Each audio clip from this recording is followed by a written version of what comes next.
Okay.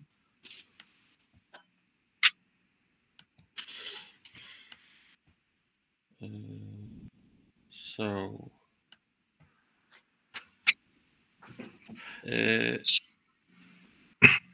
hello to everyone. I think that we can start the second day of our conference. My name is Jan Olaszek. Together with Petra Lochova, as organizers, we would like to welcome and thank all of you who joined the second day of our conference, Central and Eastern European Samizdat during the Cold War, Comparative and Transnational Perspectives. It is organized by the Institute of Czech Literature of Czech Academy of Sciences, Czech Literary Bibliography, and Institute of Political Studies of the Polish Academy of Sciences. The conference is held under the auspices of Cost Action, NEP for Dissent, New Exploratory Phase in Research on East European Cultures of Dissent. We hope that each presentation would be not longer than 15-20 minutes, because we would like to have time to discuss about it after each paper. At the end, I have to ask you as participants if you will not mind that the conference is publicly streamed on YouTube and the recording will be saved there too. No, absolutely. Okay for everyone? Okay. No objection. I will have the pleasure to host the third session of our conference. Unfortunately, Dorota Gołek-Sepelitieva, for reasons beyond her control, will not be able to present her paper today. Therefore, we will have only 3 papers in this session, but we will have a bit more time for discussion. We entitled this session "The Peripheries of the Samizdat World," with a question mark at the end. This is important, I think.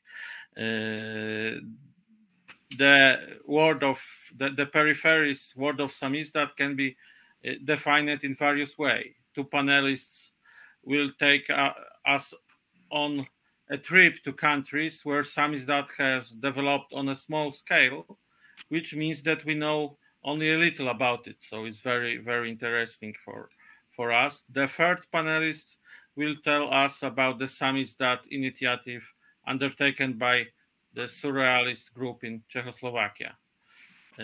So now we kindly ask for a speech by Mateusz Sokulski from the Institute of History of the University of Silesia in Katowice. Mateusz interested in the modern history of Central Europe, especially history of diplomacy and social resistance towards communism in Central Europe, with a special focus on Yugoslavia. His concerns the phenomenon of Samizdat in this country. So, Mateusz, you can start. Thank you. I pay my acknowledgement to the organizers of this conference for their invitation. It's a great pleasure for me. Quite opposite to the most participants of the conference, I'm a newcomer in this topic, so it's very interesting for me to present my paper and to listen to your remarks, also these critical remarks. I will tell you about the first attempt to establish independent journal in Yugoslavia. And now we've got some methodological, let's say, problems that appeared also yesterday in our discussion by questions of Miklos, and I also had some inspirations in the Tomasz lecture about film Samizdat. First, maybe I will upload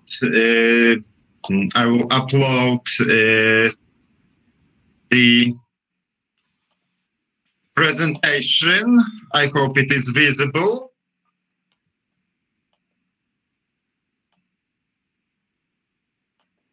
Yes. Okay, so the road is the first attempt of establishing an independent journal in Yugoslavia in 1966. Dear sirs, I think that the first issue that must be underlined here is that in Yugoslavia, in the Yugoslav society, there was widely spread convenience that this country differed a lot from the rest of the communist countries in Europe, and therefore, what was visible also later in any attempt of establishing independent journal, therefore, they didn't find Samizdat illegal publications, illegal, of course, in the terms of the authoritarian communist state. They didn't find this as the proper solution for Yugoslavia. So, as it was mentioned by Serbian writer Dobrica Ćosić, the way of Committee of the Workers' Defenders was not the proper one for Yugoslavia. It was also visible in the case of road. The first of all, what I have to say is to depict what the opposition in Yugoslavia was, according to researches of Katarina Spekniak and Tihomir Cipek from the Institute of the Croatian History. So we've got a few groups. The first one are protagonists of the Soviet communists, so-called IPEovci, as the abbreviations from the Information Bureau, Cominform, who were supporting Stalin in his conflict with Tito after 1948. The second group are, of course, supporters of nationalism, mostly visible directly after the end of the Second World War, and then also in that time, of course, as the harsh nationalists, but they were also these significant groups in Croatia, amongst Albanian minority in Yugoslavia, Albanian majority in the Kosovo province, also among Serbian intellectuals, especially in the 1980s, amongst Slovenian intellectuals, people that were focused mostly on these national issues. There was also one significant group of left-wing intellectuals that perceived the Yugoslav communism as distortion of the true communism or pure communism. And the best and the most famous example is a group around Praxis Journal that was published from the second half of 60s till 1974. They were at the beginning, they were professors usually of sociology or philosophy, and they were focused on the theoretical issues. In fact, the party apparatus thought they would be like some kind of think tank for party, while later they appear to be some very critical, not think tank, but very critical group towards party policy. I would also mention that Leszek Kołakowski described them as the most interesting circle around the world working on the Marxist issues. This group of left-wing intellectuals, I would also account Trotskyists, such as Pavle Imchirovic, Dragomir Olujic, Vlada Mijanovic, called Revolution, nicknamed Revolution.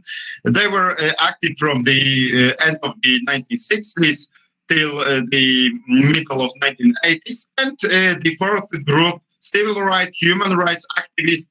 First of all, I would mention here Sergej Popovic, the most famous lawyer defending all people being sentenced by being tried by communists, and excellent film director Lazar Stojanovic, whose film plastic Jesus was prohibited at the beginning of the 1970s.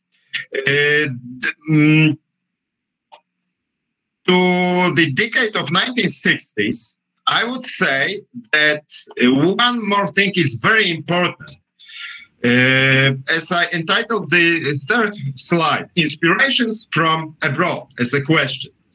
It is very visible to a large extent at the end of 1960s, the case of Czechoslovakia and the Soviet aggression, and a huge support in Yugoslavia, also Polish inspirations after excluding Adam Michnik and Henryk Schleifer from the university, after harassment of Polish students by communist authorities.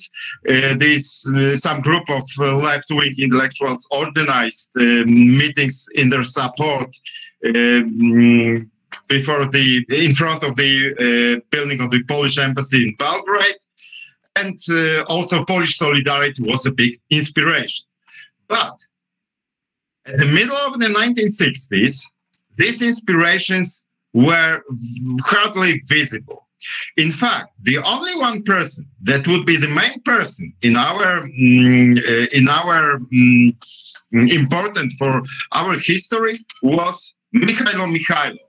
As I was speaking to few dissidents, two people, in fact, that were involved in this case of establishing the journal wrote, they mentioned we didn't know anything about the case of Andrei Sinyavsky and Yuli Daniel.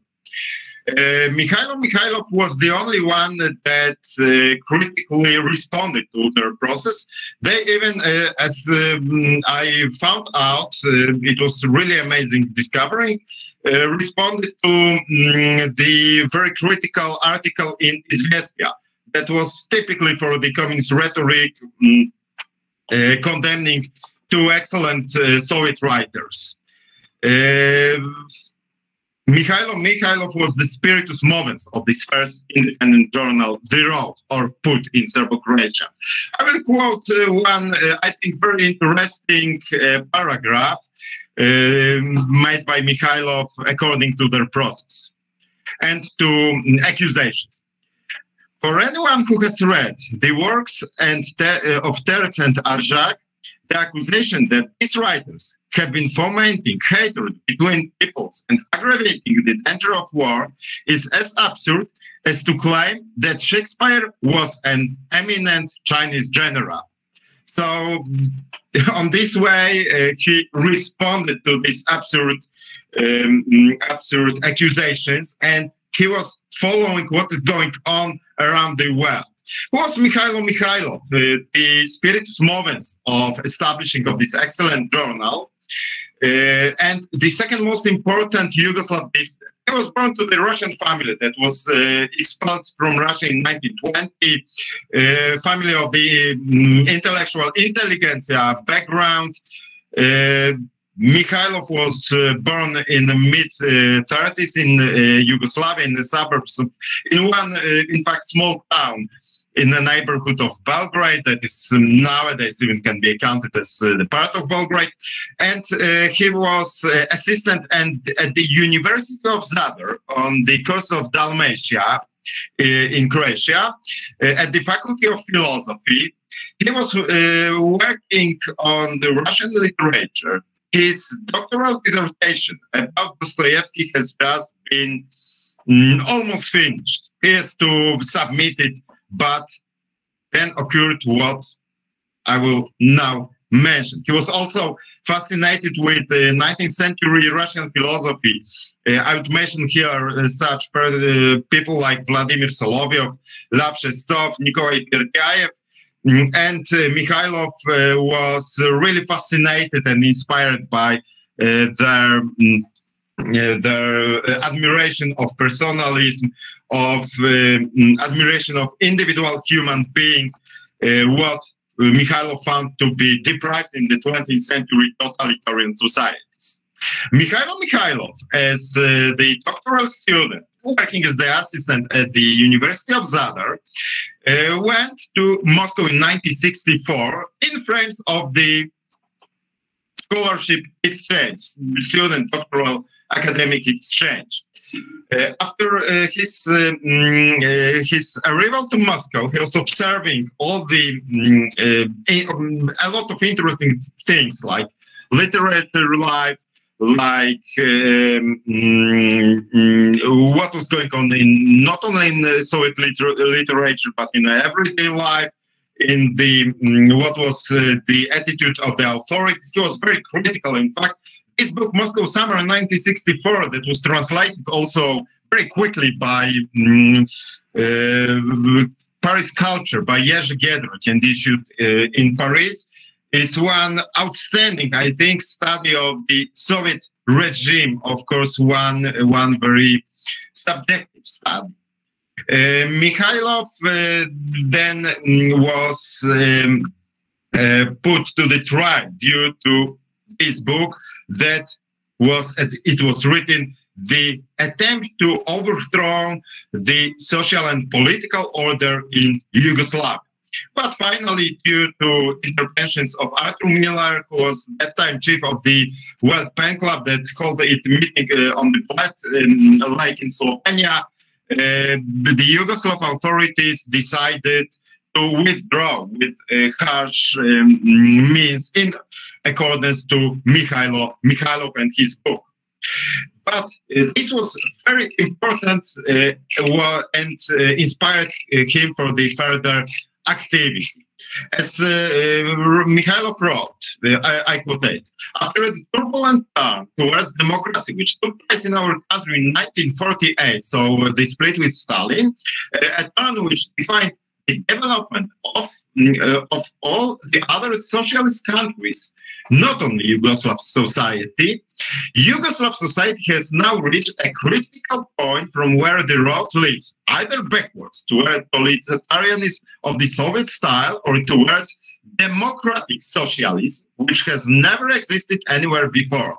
And now I will explain, like, not only what Mikhailov understood by democratic socialism. It was an authentic projection of Christianity into the socio-political sphere. And I will reply. Reply once again. What was very important: the human individuals. It was something so important for him: human freedom. The next member of the board committee of the journal wrote was Daniel Ivin, also an outstanding person of the Jewish background. As a Jew, he escaped from the Ustasha, so Nazi collaborators, Croatians, being in the reign in Croatia in the Second World War. He escaped from his home to the partisan movement, and as you can see, as an 8-year-old guy, he joined partisans and whole the war spent with them in Croatia. After the Second World War, during the Tito-Stalin split, he was made, due to some accusations towards his mother, he was made to emigrate to Israel, where he even served the army. But 3 years later, when the situation in Yugoslavia began to relax, his parents decided to return to Yugoslavia. He was employed at the Institute of the History of the Workers' Movement in Zagreb. And what is also very important, unless he was a member of the partisan movement, he has never been member of the Communist Party of Yugoslavia, so the League of Communists of Yugoslavia, Communist Party in Yugoslavia. And at the beginning of 60s, he wrote one essay about revolution. It was prohibited from being published, and due to that, he was looking for some other way to express his ideas. As he told me, I will quote his: "We're all intending what is the goal of the intellectual in the so-called socialist world, a larger extent of the political freedom.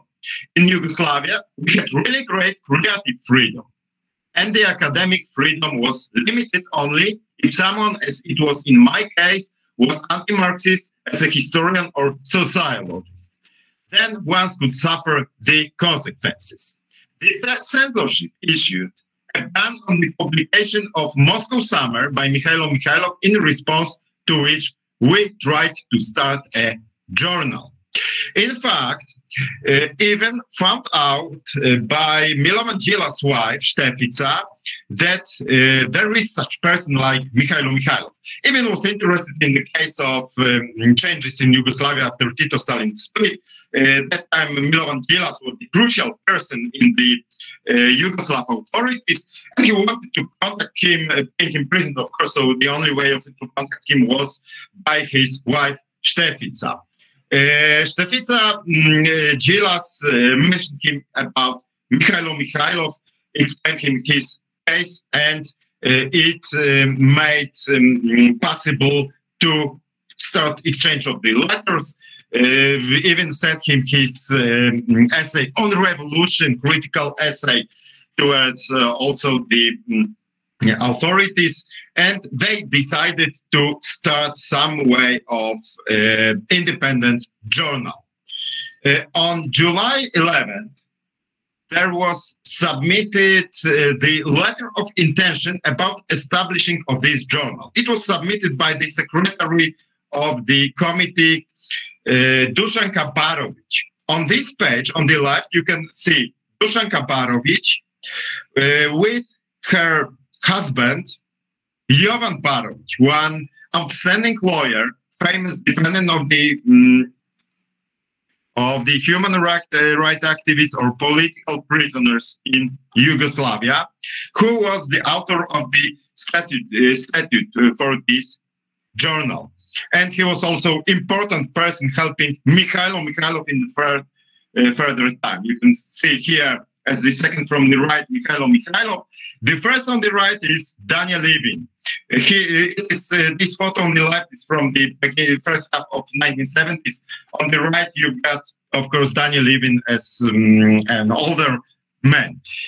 On this photography, you can see also one more person standing, important in our history. It is Predrag Ristic. Predrag Ristic was a famous architect who designed over 90 Orthodox churches around the world. He was a member of the Medial Circle, that was informal artistic society, and their expression was to present art, to admire art, to refer to the earlier epochs like classicism, like Renaissance.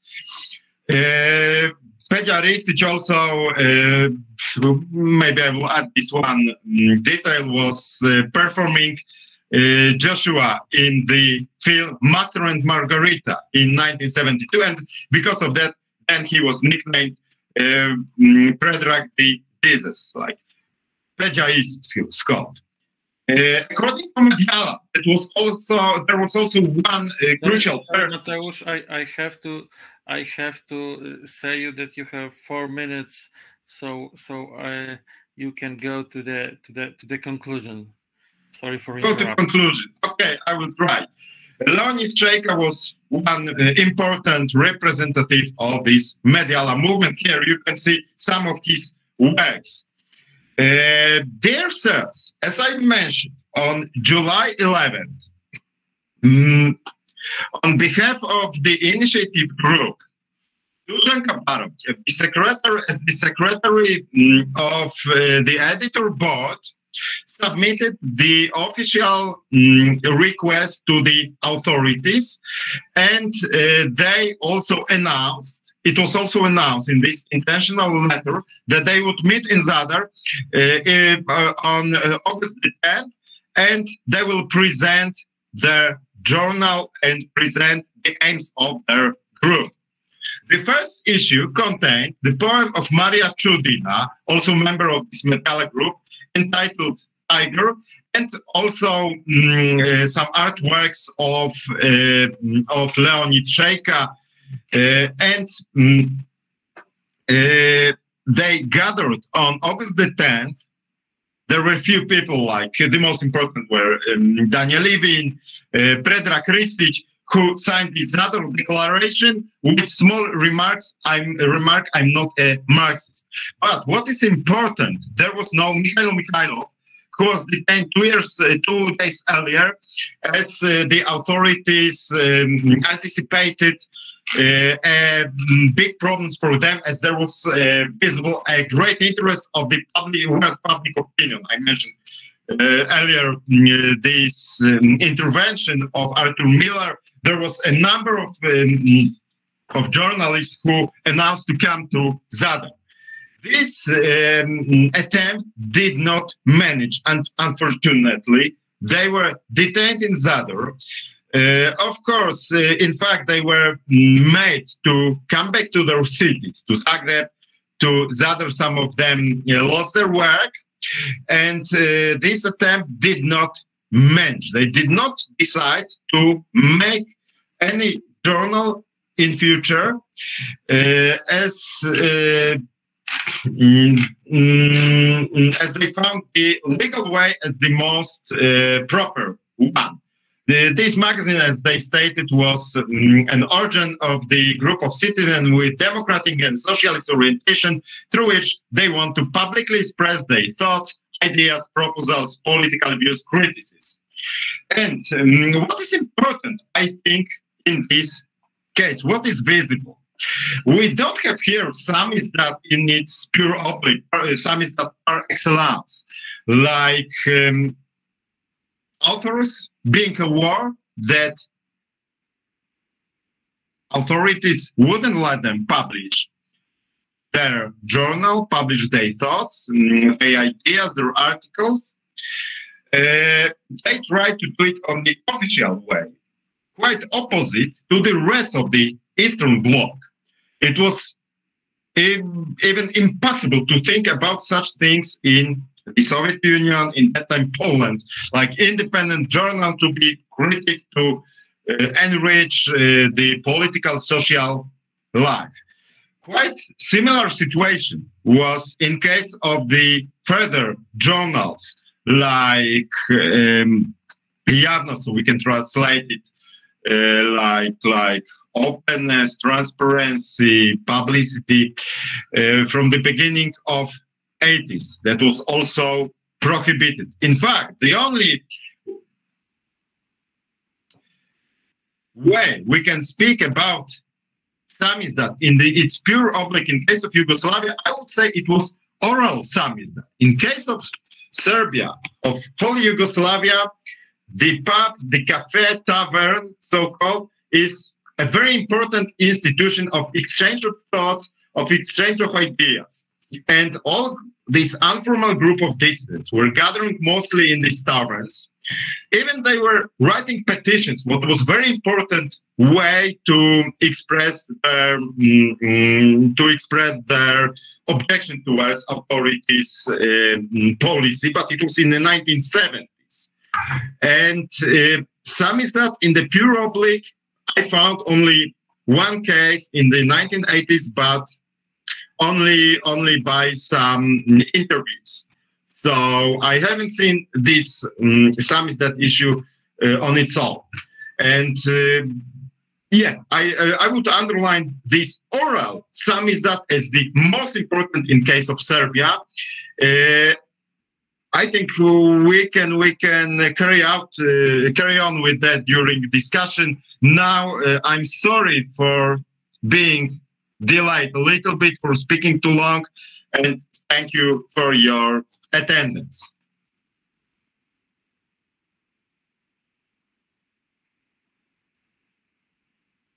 Thank you, Mateusz, for your very interesting presentation.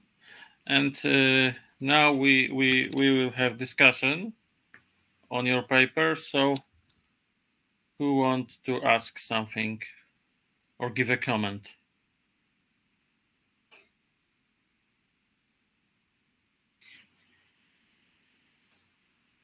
So maybe first I can ask about something. I would like to ask you to say some more about reasons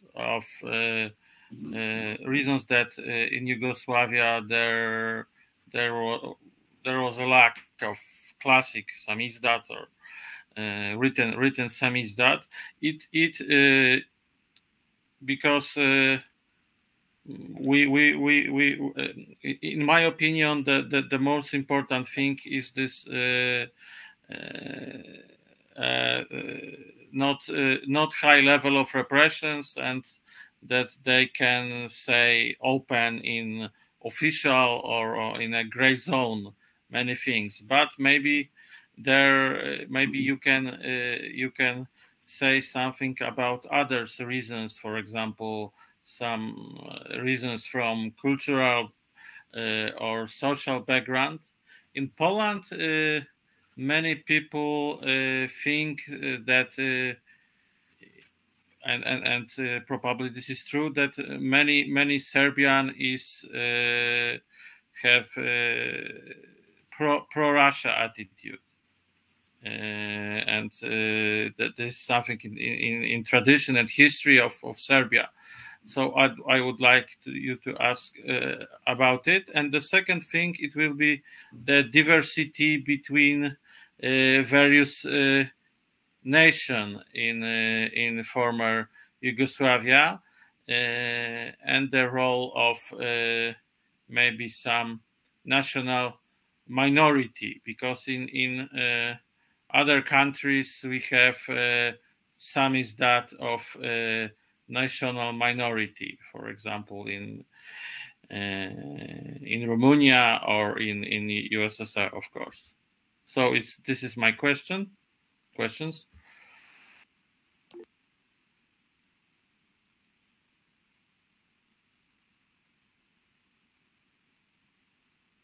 You can answer, and then will be the question from Jesse. He must first unmute. Mateusz. Microphone. Yeah. Mateusz, you should mute. Unmute. Sorry.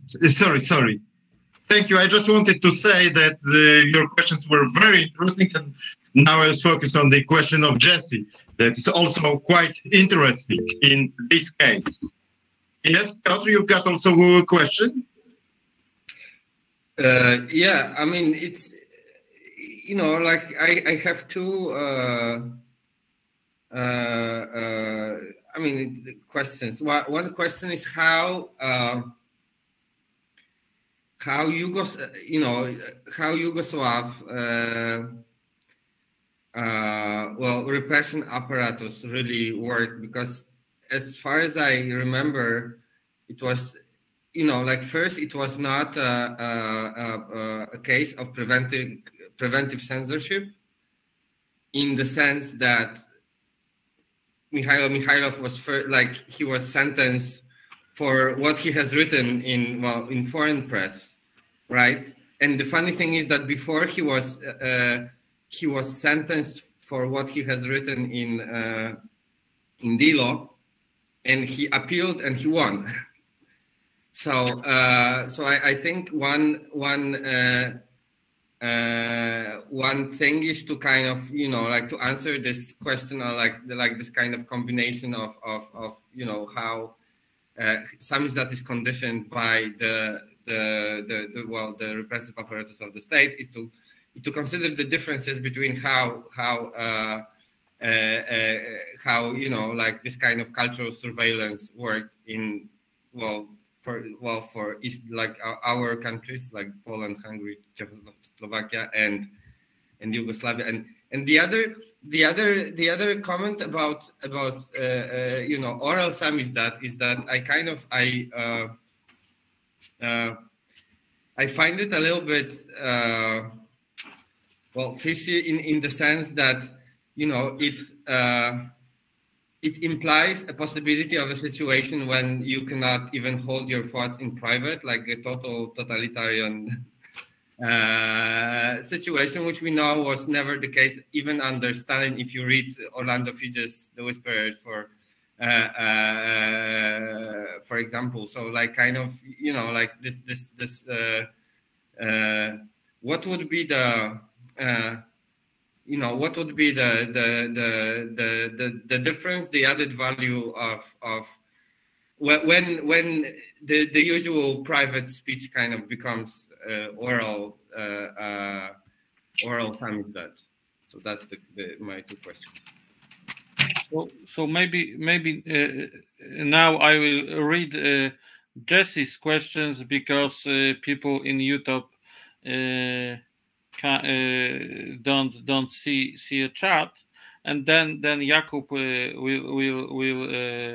will have his question, and then Mateusz will answer for all. Okay. Quite a lot to answer, but yes, I will try. we have time. So Jesse Labov question: given the conversation we had yesterday, I am wondering whether the fact that there were not many emigre Yugoslav group active in this area had a big impact.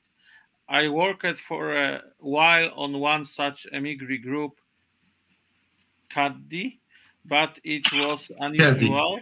And they were not focused on helping to circulate Samizdat materials, but rather lobbying Washington, D.C. for various causes. And now the question from Jakub, it will be a last question, and Mateusz answers. Thank you.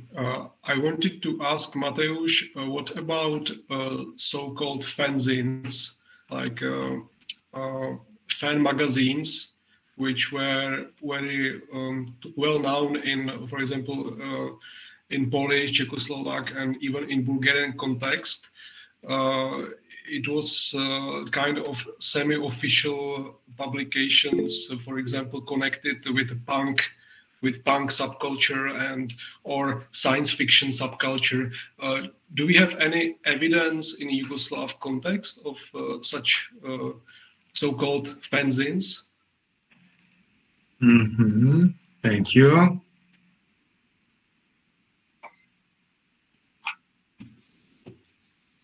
Okay, so maybe let's start from the scratch. I see someone else wanting to ask the question, but maybe there is 7 questions. So let's start. Why there was no Samizdat?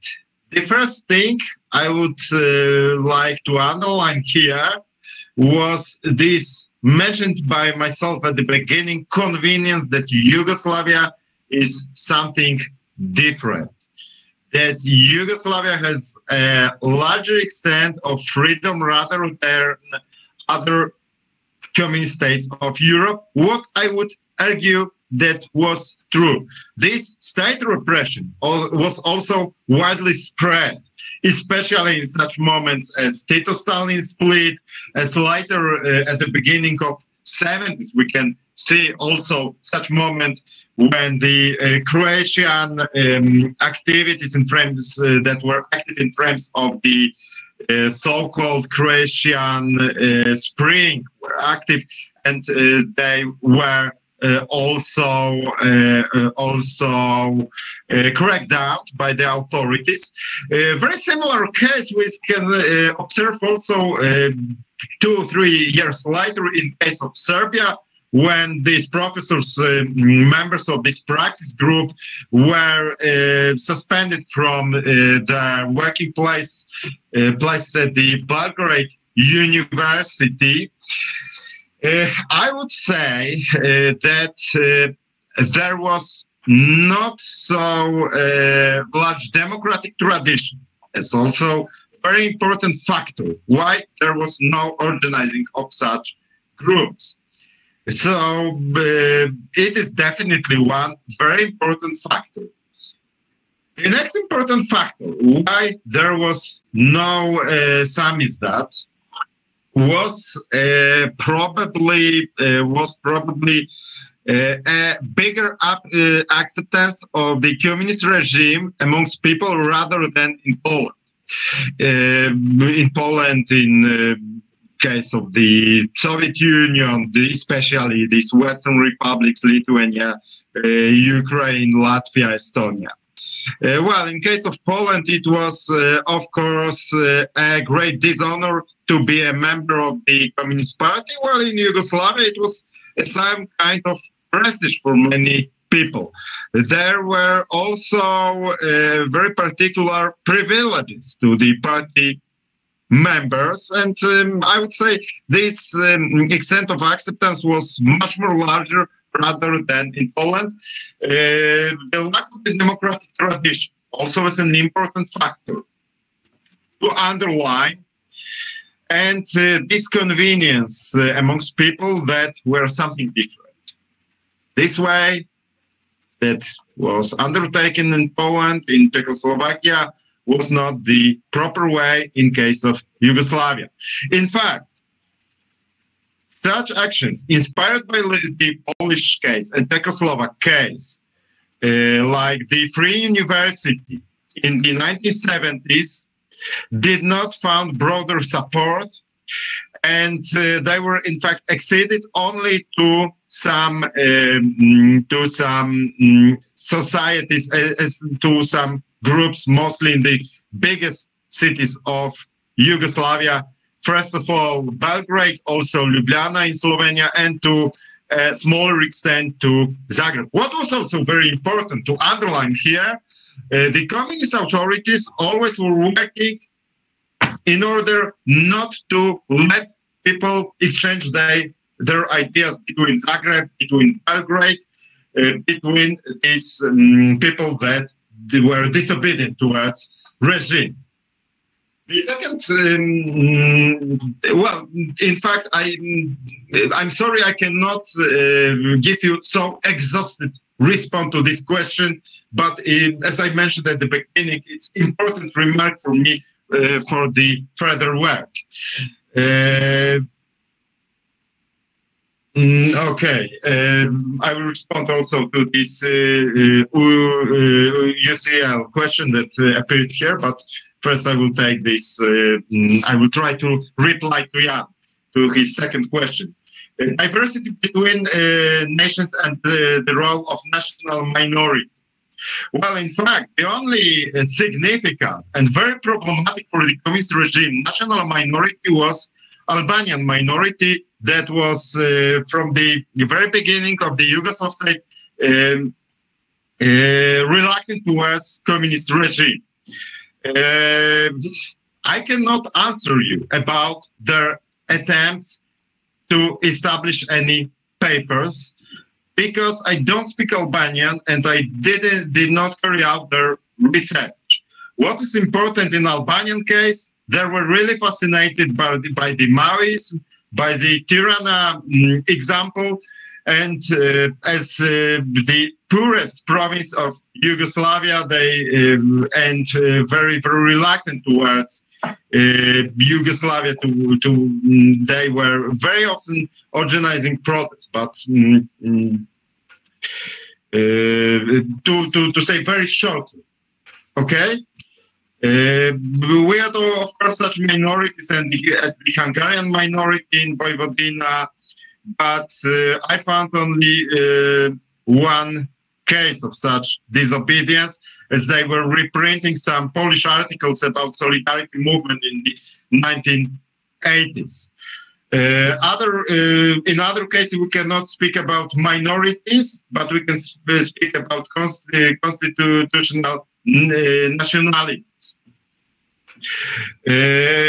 And this disobedience was mostly visible towards regime, first of all, in Belgrade and in Ljubljana. They were the most cosmopolitan cities, I would say, definitely, with different groups, with nationalists, cosmopolitans, left-wing activists, while to a smaller extent in Zagreb, the social resistance was usually referred to the national issues, unless there were also some people sharing these cosmopolitan views, let's say so, and important in their contacts with Zagreb, with colleagues from Ljubljana or Belgrade, but at the same time that contacts were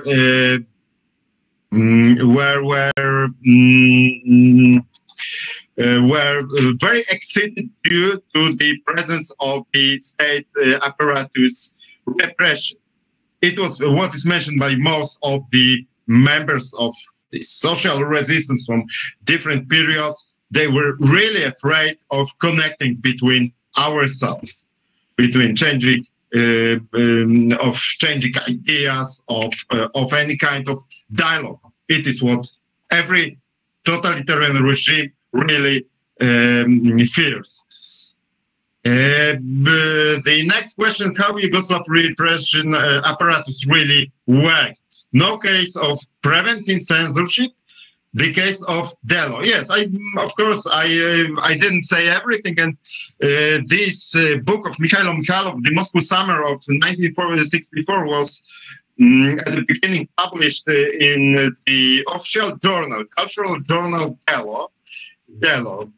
So it is also quite significant because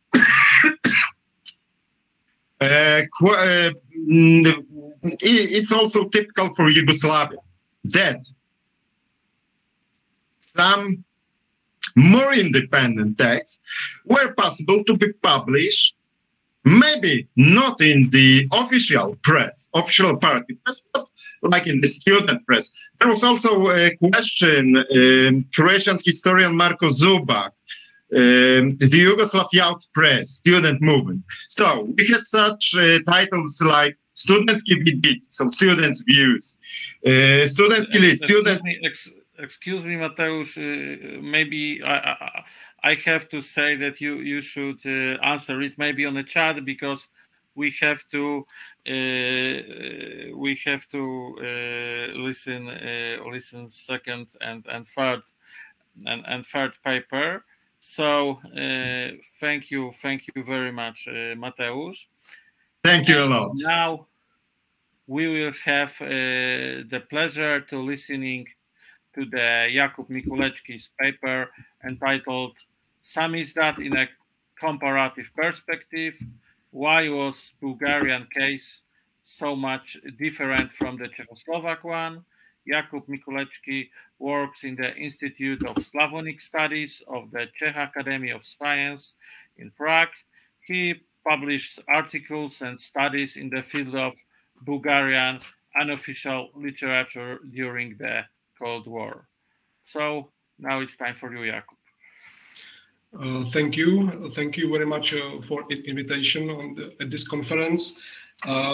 First, I will ask, do you see the presentation now? Yes. Okay, great.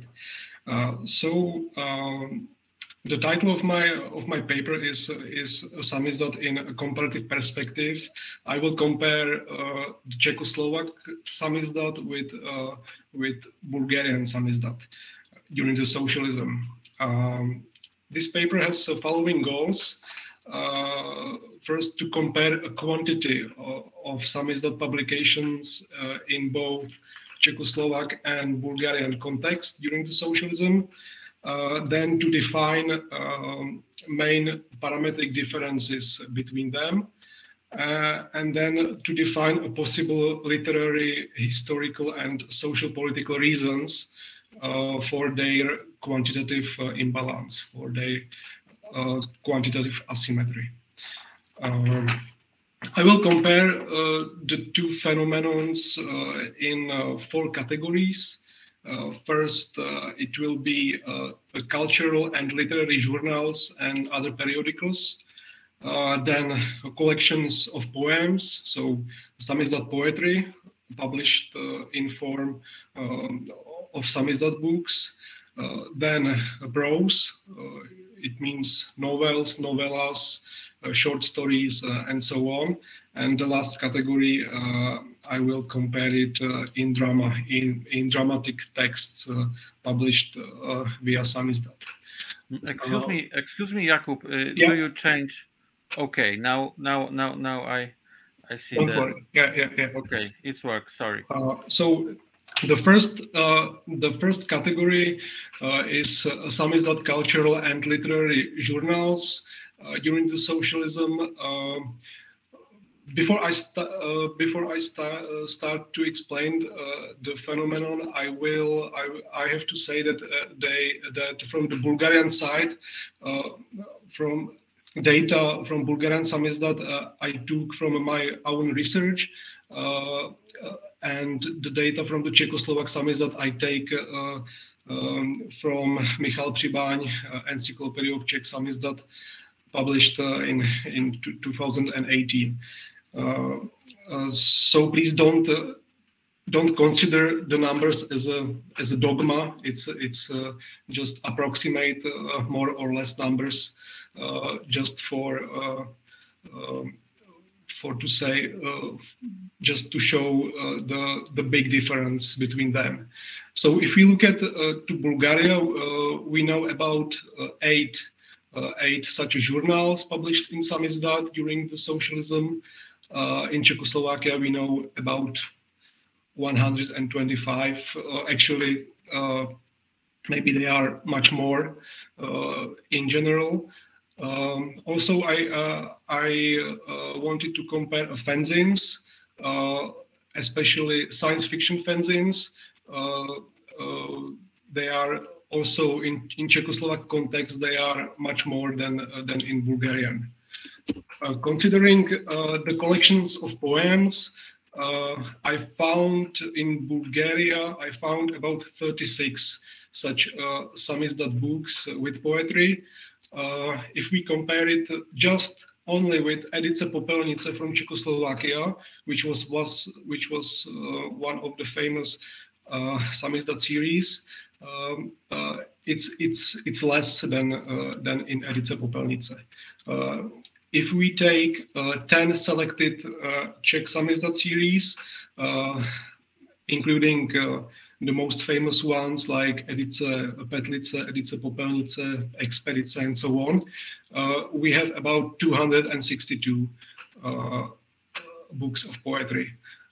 So also the difference in this category is very big, very significant. If we look at Samizdat prose, we have no evidence of such Samizdat prose in Bulgaria. It's very simple.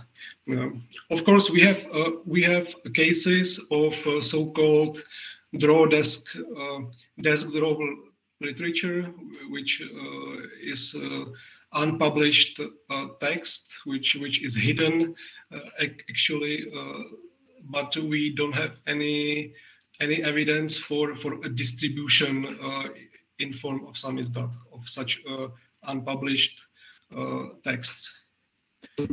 If we look at Samizdat drama, also in Bulgaria we have only one case. It's Mikhail Velichkov play Gospodi Pomiluj from 1989. Also, if we compare it with Edice Popelnice, it's 11, and 10 selected Samizdat series, it's about 84. The interesting graph can be the quantity of Samizdat poetry in Bulgaria in chronological perspective. As we can see, the first boom, in quotes, is in 60s. It's from 1963 to 1966. In Russe, in city of Russe, were published about 9 Samizdat books of poetry, but it was only like individual stuff, individual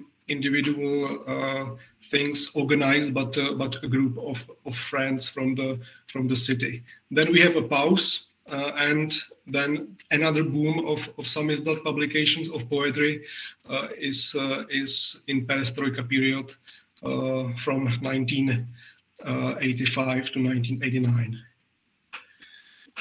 Actually, if you look at the reasons, the possible reasons of absenting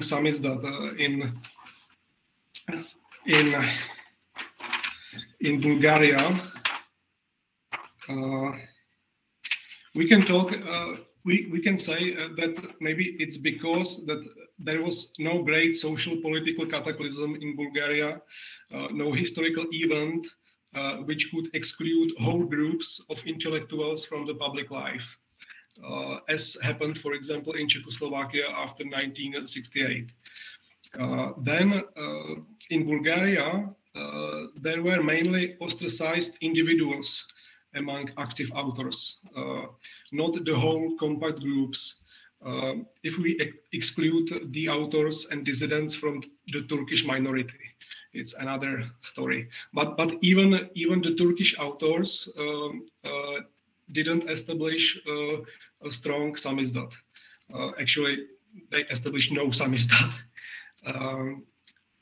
Also, concerning the reasons of quantitative imbalance between two phenomena, I think it could be also absence of an organized dissent in Bulgaria, which could become a receiver of financial, material, and moral help from the West. The first dissent organizations were established in 1988, so it's very late. Unlike the Czech samizdat activities, which could rely on relatively wide support from abroad, the Bulgarian literary samizdat was in total isolation. If you look at the selected sponsors of Czech samizdat, we can mention, for example, Palach Press or Jan Palach Research and Information Trust in London. Also, we can mention Charter 77 Foundation from Sweden, Jan Hus Educational Foundation in London, Czech-based Collegium pro podporu nezávislé vědy, umění a vzdělání, which was organization for supporting independent science, arts and education. We can mention also Czechoslovak Documentation Center in West Germany, and also private donors from exile, like was, for example, Pavel Tigrit. From the other hand, mention smuggling journals Borba, Bedešte, Svoboden Narod, or anarchist journal Našpet. But we have no evidence of smuggling technical device to Bulgaria. Another reasons in this quantitative imbalance between the countries, in my opinion, is that compared with the hard normalization in Czechoslovakia in 70s, the official editorial and publishing policies in Bulgaria were developing in relatively more permissive atmosphere. The atmosphere was a little bit milder, I think, than in Czechoslovakia was. Only such literary works attacking directly the Communist Party and the system of the state socialism have been forbidden. It was well known among most authors, and thus they were trying to avoid an open provocation towards the regime. We said the official publishing policies in Bulgaria seem milder than Czechoslovakia during the 70s and even during 80s, but the Bulgarian regime was much harder and brutal against dissent activities at all, and both inside the country and also outside the country.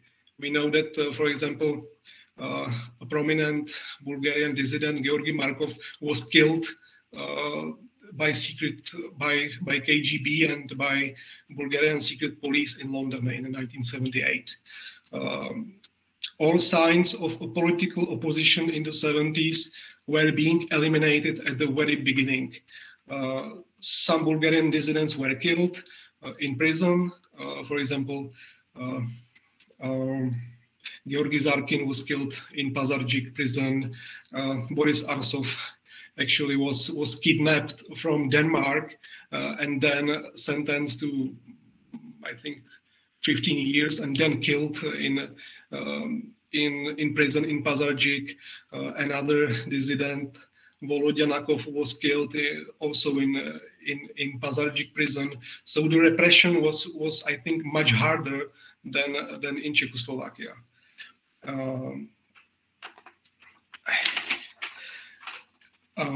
What is another aspect which I want to mention is relatively small interest in Bulgarian issues from the side of the Western countries. I have mentioned the absence of a crucial political cataclysm and dissent organizations in Bulgaria as one of the reasons of weak samizdat in Bulgaria.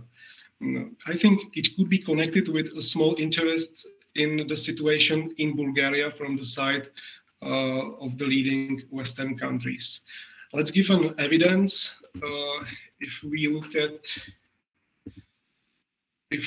at the graph concerning the percentage of distributed books via the IAC program during the second half of 1971, it was the secret program established by CIA. To Poland, there were distributed to Poland. To Poland went about 40% of all books. To Hungary, about 20%. To Czechoslovakia, about 20%. And Bulgaria is on the last place with 5%. Why it was like that? I think it could be because Bulgaria was a small country. It was a smaller country than Poland and Czechoslovakia, but it's not the main reason, because if we compare Hungary and Bulgaria it had almost the same population, about 10 million. And in Hungary, it's 20%, and in Bulgaria, it's only 5%.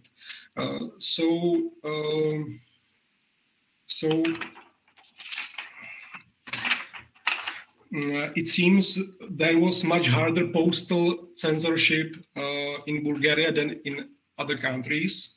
It's first reason, I think. And that's why the Western senders, the organizations sending the books from the West, received a small number of confirming responses, which muted their enthusiasm. It's evident that Bulgaria played a marginal role in the strategic conceptions of the American foreign policy. Concerning the psychological war against the Soviet Union and their satellites, much more funds went to Poland, Hungary, and Czechoslovakia. It seems people at the leading positions assessed that supporting weak samizdat in Bulgaria and almost lacking dissent organizations could not bring effective results.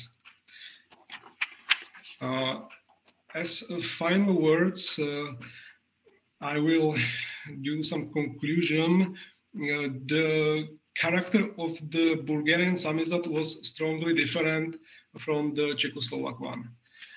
First of all, because of very different social political circumstances in both countries. Then the very strong isolation of Bulgaria and much harder repressive apparatus in the Balkan countries seem to be a key aspect. After all, the Bulgarian secret police was almighty, and citizens in the country knew it very well. As the last sentence, I would like to mention that in these days will be published my book about Bulgarian unofficial literature during the socialism, and actually all the data which I took for this presentation I took from my book. So who is interested in Bulgarian unofficial literature and Bulgarian samizdat, You can see it in my book, which will be published maybe today or these days. So thank you for attention. Thank you so much, Jakub, and congratulations for your book. I am. Thank you. Waiting for it, and thank you for your fascinating paper, which allowed me to verify several issues present in the literature about Bulgarian Samizdat. Now everyone can ask some questions or comments or give a comment. So maybe first Piotr? Yeah, just a quick question, because so was there, like, I'm inspired a bit. I mean, like, one thing is this kind of Samizdat exile relationship. Can you talk a bit about this? Because, like, we today we had so even in countries where there wasn't okay, let me rephrase it once again. When we say that there are countries that don't have a substantial Samizdat presence, very often it is the case that they that, you know, like, there is more or less well, liberal freedom of speech regime on the other side of the border, right? And in case of Bulgaria, I wanted to ask about Turkey, whether there was some kind of you know, like, kind of circulation of you know, let's say I mean, Bulgarian Tamis that produced in Turkey and smuggled back into Bulgaria or stuff like that. Was there this kind of pattern of flow there? Thanks. Thank you very much for the question. Can I answer now or after the next questions? Okay, I will answer now. So about the Turkish case with the Turkish descent in Bulgaria, it's very interesting because from the start of 70s, the regime started to oppress the Turkish minority. Till end of 60s, the Turkish authors could publish in Turkish language. But after 1970, this opportunity was stopped. A lot of Turkish authors were imprisoned, and they didn't have opportunity to publish officially. But we have only evidence of kind of unofficial literature, kind of desk drawer literature. They wrote into the desk drawer, but we don't have evidence to Samizdat circulating of their works.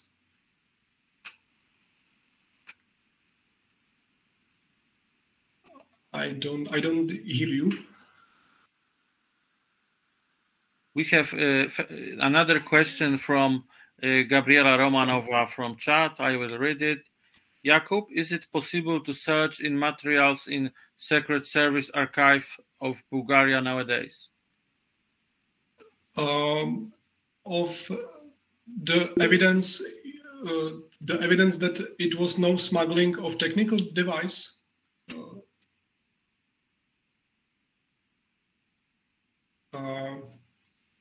Actually, I didn't find any evidence in Bulgarian archive, secret police archive, about smuggling technical device. Of course, there was smuggling literature.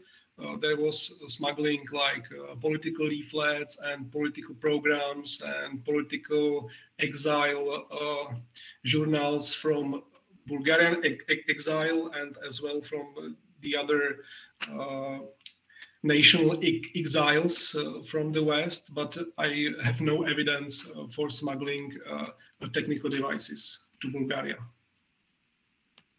And we have one more questions. Jakub, thank you for your presentation. We are looking forward to your book, and I would like to ask, where is the Bulgarian Samizdat material available? Where did you study it, or how can you get it? And Actually, maybe I will ask my questions, and then Jakub answers. Maybe it will be easier. Okay. Okay. So my comment and my question. I have the impression that there was a feedback between the existence of Samizdat and the support from the West and from emigre. Because when Samizdat developed in some country, there are more and more help from the West. So the Samizdat developed more, and this is connected. And I would also like to ask if there were non-literary Samizdat journals in Bulgaria. In the literature, which I know, there is information about Bulgarian two magazines, Glass and Most. What was their nature? Political or literary? You include Glass and Most in these statistics? Yes. Okay, I will answer first on the first question.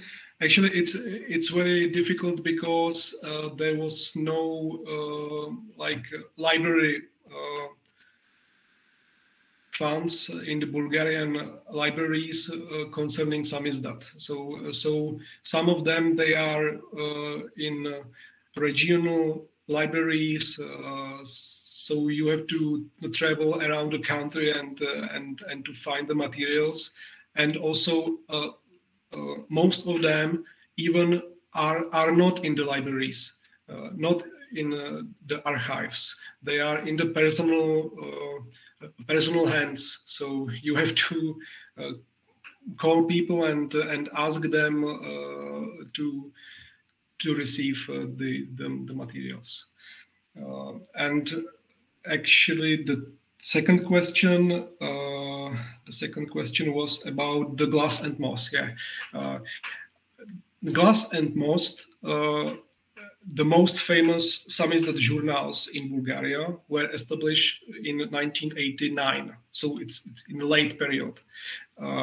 Actually, first there were more literary and less politically, but then they started to present more and more political ideas. At the beginning, it was ideas connected with perestroika. So it was no pro-capitalist dissent or something like that. It was they only were saying that look at the Soviet Union. What happens there? There is more freedom than in Bulgaria. So in Most and Glass, you can see the articles, for example, from the Soviet magazines and from the Soviet press. So at the beginning, it was very pro-perestroika orientated. After that, it was end of the 1989, like autumn. It's more about human rights, for example. Okay, thank you, Jakub. And now we have some problem with Christine. Christine have technical problems with connecting with us. I have a maybe Petra. I would like you to ask. Maybe we can propose to Christine to give her speech in the last session. Maybe she can go to other place and connect with better internet. What do you think, Petra? Or we can ask Christine if it's not getting better, or if we can hear. Because Christine wrote an email that I will write it. I will read it because so, Christine, now she's absent because of this technical problem. She wrote, I have some technical problems. I tried now to log in a few times, but all the times the screen stopped, and I also can't hear clearly the others. So maybe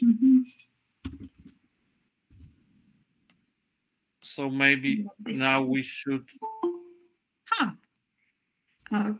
Christine, can we hear you? Because now Christine is here, but I'm not Christine. sure.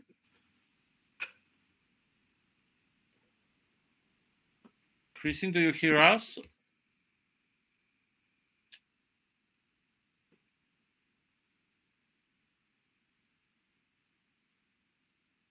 So there are some technical problems. So maybe now, what do you think, Petra, about this idea too?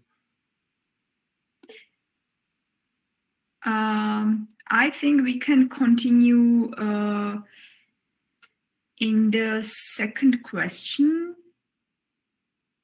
in the second session today, and we can split the session to 2 parts probably, because there will be five presentations, but we can try do it so we can in the afternoon. But we can start earlier or not? I don't think it's a good idea, because the invitation and the program is that we begin at 1 o'clock. So yes. Yeah, it could be confusing for people. Okay, so now we can thank you for your attention, and we will see at first, yes. Yeah, at 1 p.m. 1 p.m. Okay. In a half an hour. See you. Thank you. Thank you. We see each other in a half an hour. Sorry. Because in the original program, it starts the second session about 2 p.m. Oh, 2 p.m. Yes. Okay. Yeah. Sorry. I can be flexible. I just want to know. Yeah. Sorry, it was my mistake. Okay. Sorry. Yeah. Sorry. Thank you, Gabor, for. Okay. So 2 p.m. Yeah. Right. Yeah. Okay. Thanks. Thank you.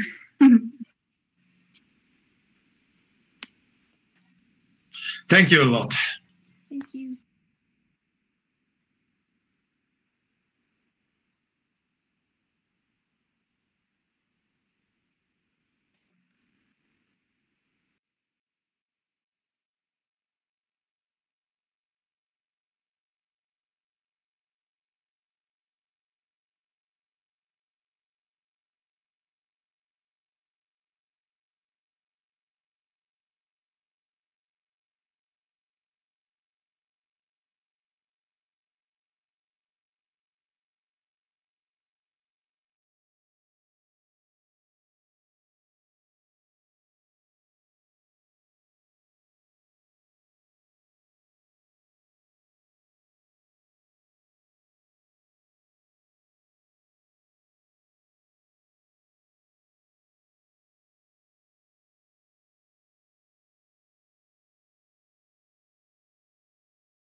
Hello, Alexander.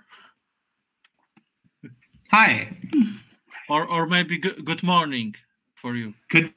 Yes, definitely good morning. So we can start. Now, for me, unfortunately, it stopped again all the time when there will be shared presentation. Now I'm seeing loading of the presentation from Gabor. And Christine, maybe can you speak without presentation? To be now, not really. To be honest, it will make no much sense. Okay, so I will try to show your presentation. Okay. And we will see. Okay, and I will introduce. So welcome everybody to the 3.5 session of this conference. So we're going to be presenting first the last participant from the session before this, the peripheries of the Samizdat world. So first to speak will be Kristin Waterot from Leipzig University. She studied media science and art history at the Leipzig University, Germany, and Charles University, Prague. She worked as a project assistant at the National Gallery Prague and supported various exhibitions, art projects, and festivals in Germany, Switzerland, and Austria. Currently, she is a PhD candidate on Czech surrealism of the 70s and 80s at the Institute of Art History at the Leipzig University, under the supervision of Professor Martin Scheider, and her presentation is titled Crossing Borders in the Time of Public Isolation, the Samizdat Projects of the Surrealist Group in Czechoslovakia as Creative Strategy of International Presence. And maybe we need to give Jan just a few seconds to get his presentation up, or her presentation up.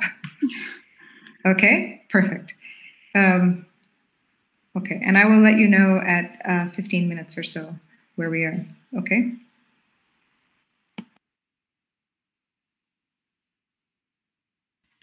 So, okay, so if you can hear me still during this presentation is loading. So thank you very much for the introduction. Thank you very much for the invite. And of course, once more, sorry for me delaying everything with the technical issue. As already mentioned in my presentation today, I would like to speak about a concrete artistic community, and more precisely, as the title already mentioned, about the self-published edition of the Surrealist group in Czechoslovakia, which were created in 1970s and 1980s. I can't see the presentation yet. I don't know if you are seeing it. Yes, we are. We can see it, yeah. Okay, so I don't need to see it probably, however.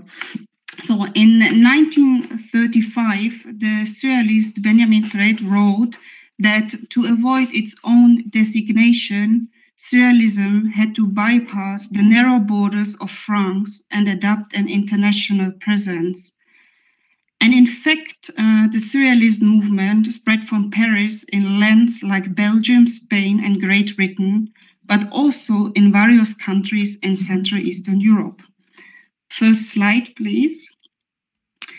One of the surrealist centers in the 1930s was founded in Prague, with at this time called Group of Surrealists in Czechoslovakia. Hello? We lost Kristin. When I change the slide.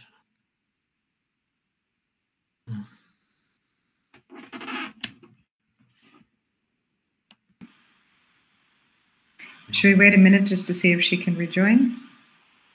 Yes. So I think that the only one solution is that Kristin should give a speech without presentation. If she's back. Hello, Kristin.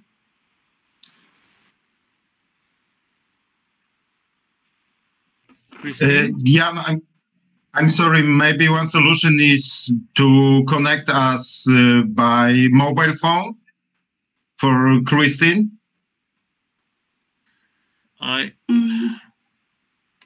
If I had such problems, during lectures with students, I choose such solution. Mm-hmm. Maybe suggest her something like that. Christine, there is two solutions. One is presentation. One is speech without presentation, and second can be by mobile phone. Because when I change the slide, you look. Yes.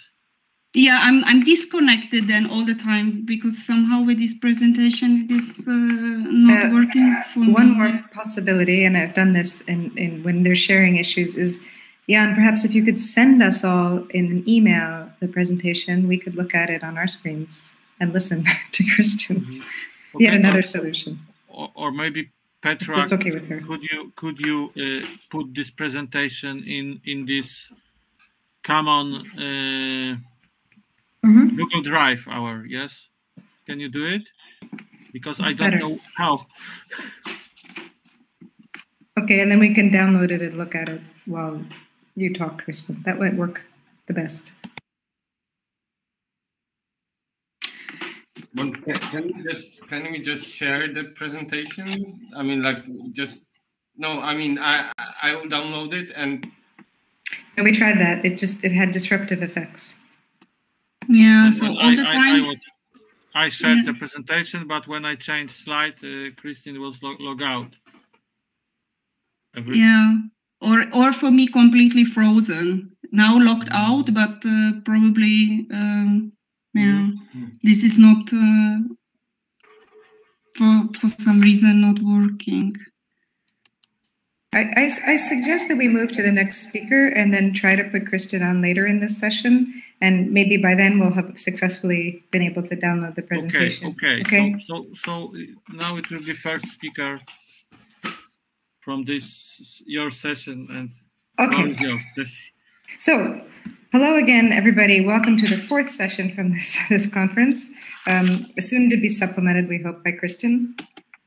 And this one is specifically on transnational contexts and flows. Our first speaker will be Gábor Donyi, who comes to us from ELTE in Budapest.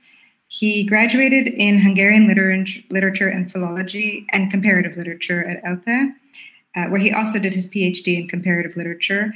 His research focuses on the cultural resistance in Hungary during the Cold War, with a special emphasis on unofficial publications. He publishes papers in Hungarian, Polish, and English, and translates academic texts and literature from Polish into Hungarian. Between 2015 and 2020, he worked for the European Network Remembrance and Solidarity in Warsaw.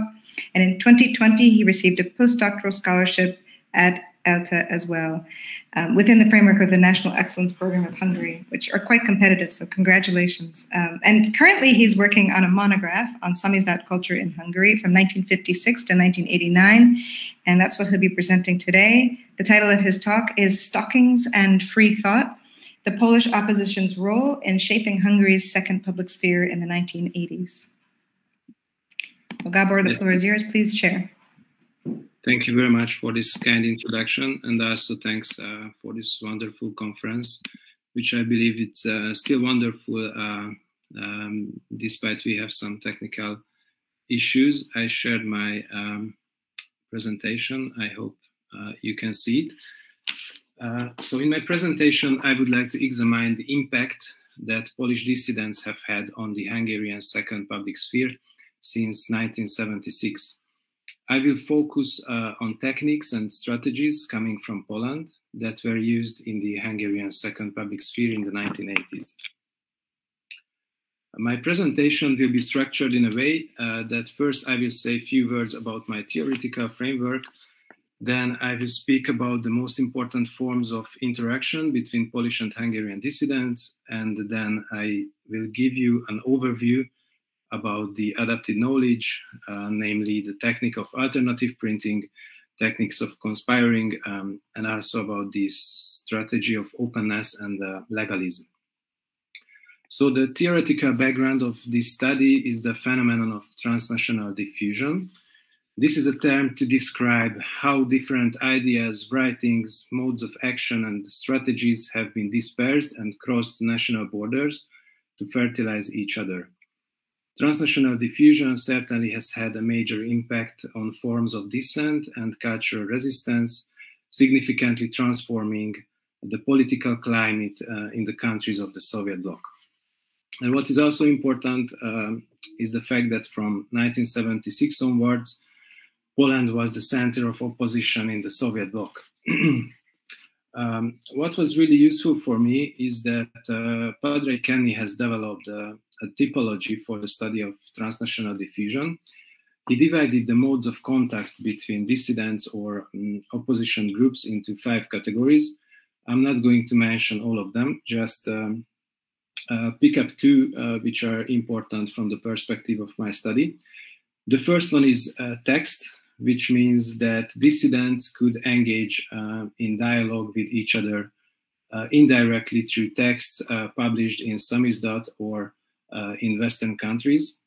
And the second category is pilgrimage, which means a journey undertaken in search for knowledge, or sometimes just as an expression of solidarity with opposition groups of another country. And in my presentation, I will focus on a group so-called democratic opposition. And before I go into the details of this analysis, I would like to just briefly introduce this group. Democratic opposition was a political group which members openly undertake opposition activities in Hungary. It was not common at all. So due to this, in the second half of the 1970s, the active members of this democratic opposition included only few dozens of intellectuals. Later, through the 1980s, this number increased to few hundred. They created parallel institutions to the state ones. They ran a flying university. They printed Samizdat. They proposed programs in order to manage the economic and political crisis in Hungary. And from my perspective, it's really important that in the second half of the 1970s, representatives of the Hungarian democratic opposition succeeded in initiating the first contacts with dissent circles in Poland, mainly of the Workers' Defense Committee, which came into being in 1976 in order to defend workers from state repression. And the ideas and proposals of the Polish dissident thinking first made their way to Hungary through specific texts transmitted by the emigration milieu. And after familiarizing themselves with the articles of Adam Michnik or Jacek Kurony, Hungarian dissidents rationally intended to adapt the Polish strategies to the conditions in Hungary. So they saw the activities of the Polish opposition as an example to be followed, and many of them, of these Hungarian intellectuals, even began to learn Polish language those days or those years. So how this relation developed? From 1977, a number of Hungarian dissidents traveled to Poland to study the opposition movement there. These journeys now can be reconstructed mostly from state security reports and memoirs. Here you can see a list of the most important journeys, who were the Hungarian travelers and who were their contact persons in Poland. Again, I'm not going to mention all of them, just underline 2 or maybe 3 journeys. The first one took place in December 1977, when 3 Hungarians traveled to Poland and met Adam Michnik and Jacek Kurony.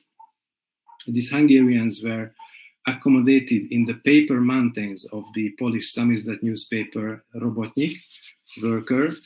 And according to one of them, there were editorial meetings every evening, cigarette smoking, vodka drinking, working men, and the Poles not only gave technical advice, but it was also a demonstration how underground printing is done. The second important pilgrimage, let's say, took place in 1980 when László Rajk, son of the communist interior minister, traveled to Poland. Rajk's contact was Adam Michnik again, through whom he met Mirosław Chojecki, a founder and activist of the Nova Publishing House. And Chojecki showed Rajk the techniques of alternative printing. And the third journey took place in May 1981, during the period of legal solidarity. A sociologist, Gábor Demszky, spent a month in Poland. He learned the technique of Ramka, he learned how to conspire, and as he remembered later, he just enjoyed the Polish freedom. So thanks to these pilgrimages, there were significant changes in the underground circulation of publications in Hungary. I would like to mention here three very important initiatives. In 1981, a Samizdat boutique was opened in Budapest in László Rajk's apartment, where everyone could buy various uncensored publications. And this boutique was tolerated for 2 years by the authorities.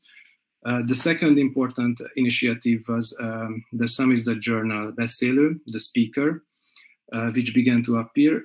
That was the first Samizdat magazine produced in large quantities with the use of a duplicating machine. Among the editors, among others, were the initiators of the contact with Poland, János Kiss and Miklós Haraszti, and this journal became the most important independent journal in the Hungarian underground. And the third important initiative was the independent publishing house AB, founded by Gábor Demszky, which was also a successful initiative, publishing about 80 books up until 1989. So generally speaking, after these pilgrimages, which took place in the second half of the 1970s, the second public sphere in Hungary became institutionalized in 1981. And now I would like to show you the most important techniques and strategies learned by Hungarians from the Poles. From the second half of the 1970s, the Polish opposition sought the most efficient forms of alternative printing. And the simplest invention, easy to assemble and resulting in a large number of copies, was called Ramka. The disadvantage of Ramka, however, was that it was extremely hard and time-consuming physical work, requiring the involvement of many people. The Ramka technique was mastered by László Rajk and Gábor Demszky during their stay in Poland. And within a few months, it was possible to find the right materials for this technique, which could be obtained locally already in Hungary. So thanks to this, the Ramka technique spread rapidly. In the 1980s, many independent publishing houses in Hungary used the Ramka technique, which even made its way to Romania, where the Hungarian minority produced the Samizdat magazine in 50 copies using the Ramka technique. And the Ramka was more or less used in the same way in Poland and Hungary. So just let me highlight it by two quotes. As a Hungarian printer put it, I quote, "During this great rush, both the deterioration of the materials and conspiratorial considerations forced us to hurry. We took turns, sometimes working in 3 shifts to paint and sweat." And a quite similar experience articulated by a Polish printer, I quote, "Printing went on 24 hours a day in 8-hour shifts. One person prepared and folded the paper, another printed, the third slept, and later, for a change, the first went to bed, etc., etc." And here I would like to also mention a film made by Robert Pálinkás. It was an example of film Samizdat, which was not only a film Samizdat, but also a film about Samizdat, since it promoted the Ramka technique.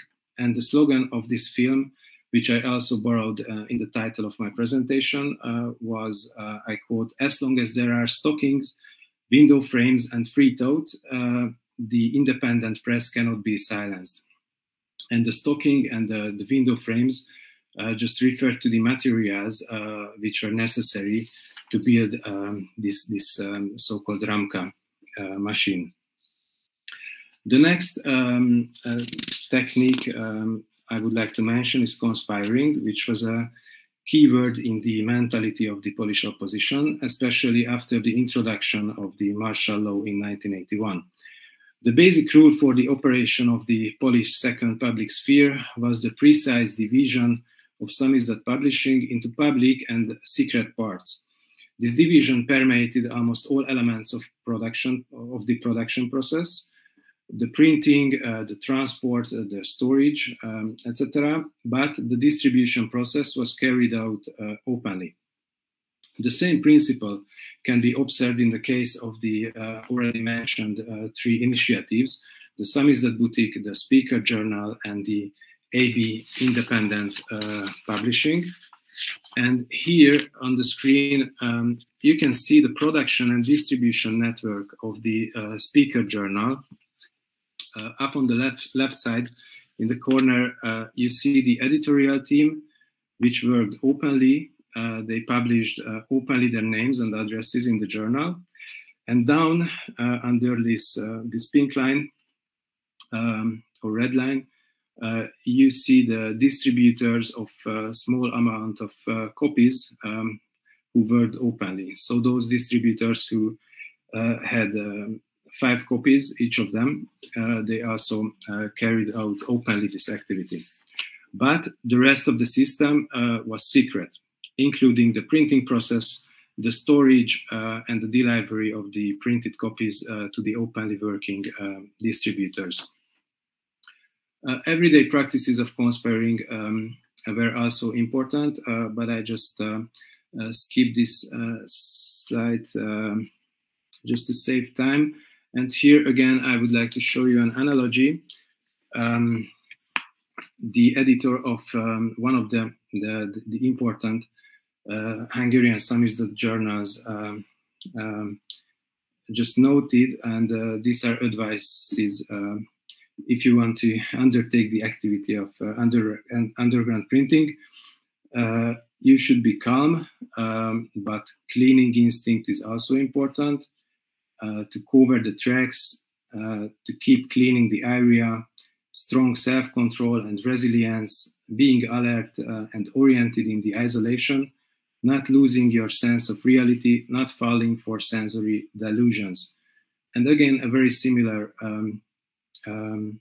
experience was articulated by the printer of Tygodnik Mazowsze, who put it this way, I quote, "We strive to be cautious, but also not to overdo it, because from there it is only a step to consistently apply all possible elements of caution and just stop publishing."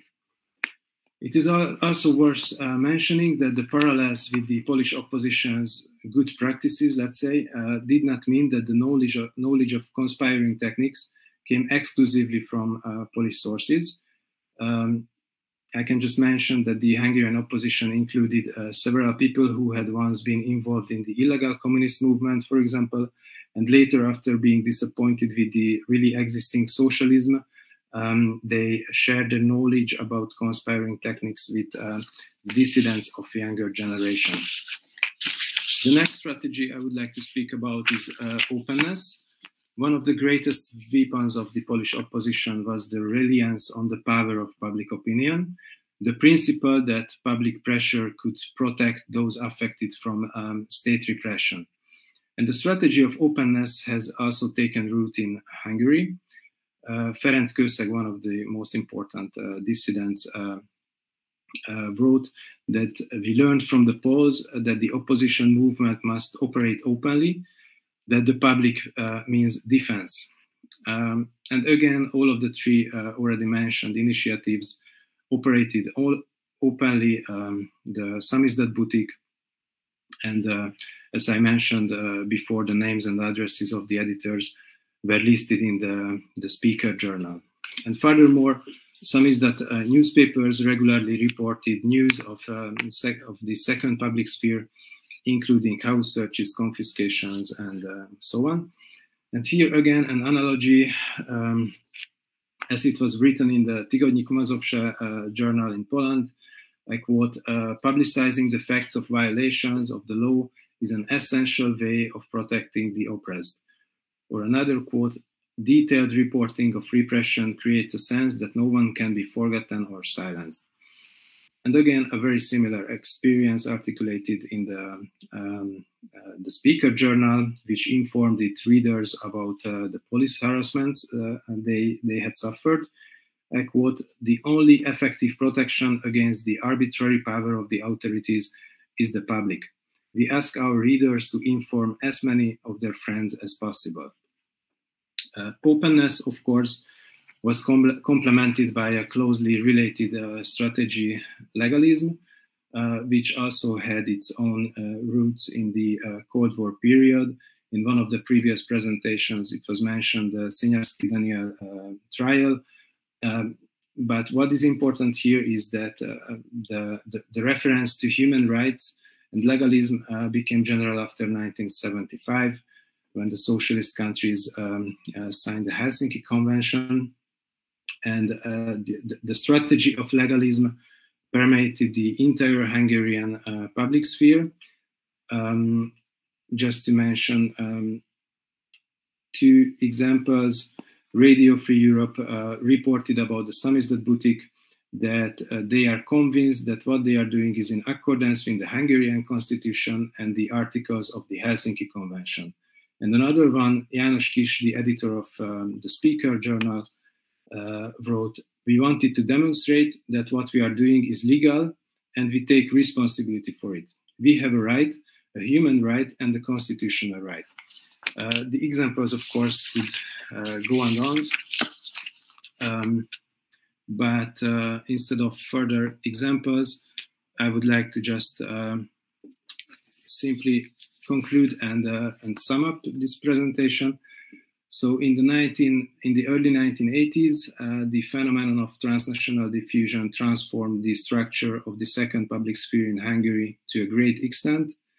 Samizdat techniques and dissident strategies flowed from the police center of opposition towards the peripheries, including Hungary. And as we saw, the most successful enterprises of the Hungarian second public sphere, such as the Samizdat boutique, the Speaker Journal, or the AB Independent Publisher House, all had its own production and distribution systems based on the Polish model. So thank you very much for your kind attention. I stop here my presentation. Thank you so much, Gabor. It was beautifully timed. And you already have a question from Piotr, and I didn't even finish that sentence. So I'm going to let him go ahead and ask. I have a question too, but it's definitely simpler and shorter than Piotr's. So go ahead. Thanks a lot for very meticulous work on this presentation. I wanted to perhaps comment a bit on the notion of legalism, and I would like to encourage you to kind of to dig deeper into this issue, because like to kind of, even though it is, you know, like a usual practice to refer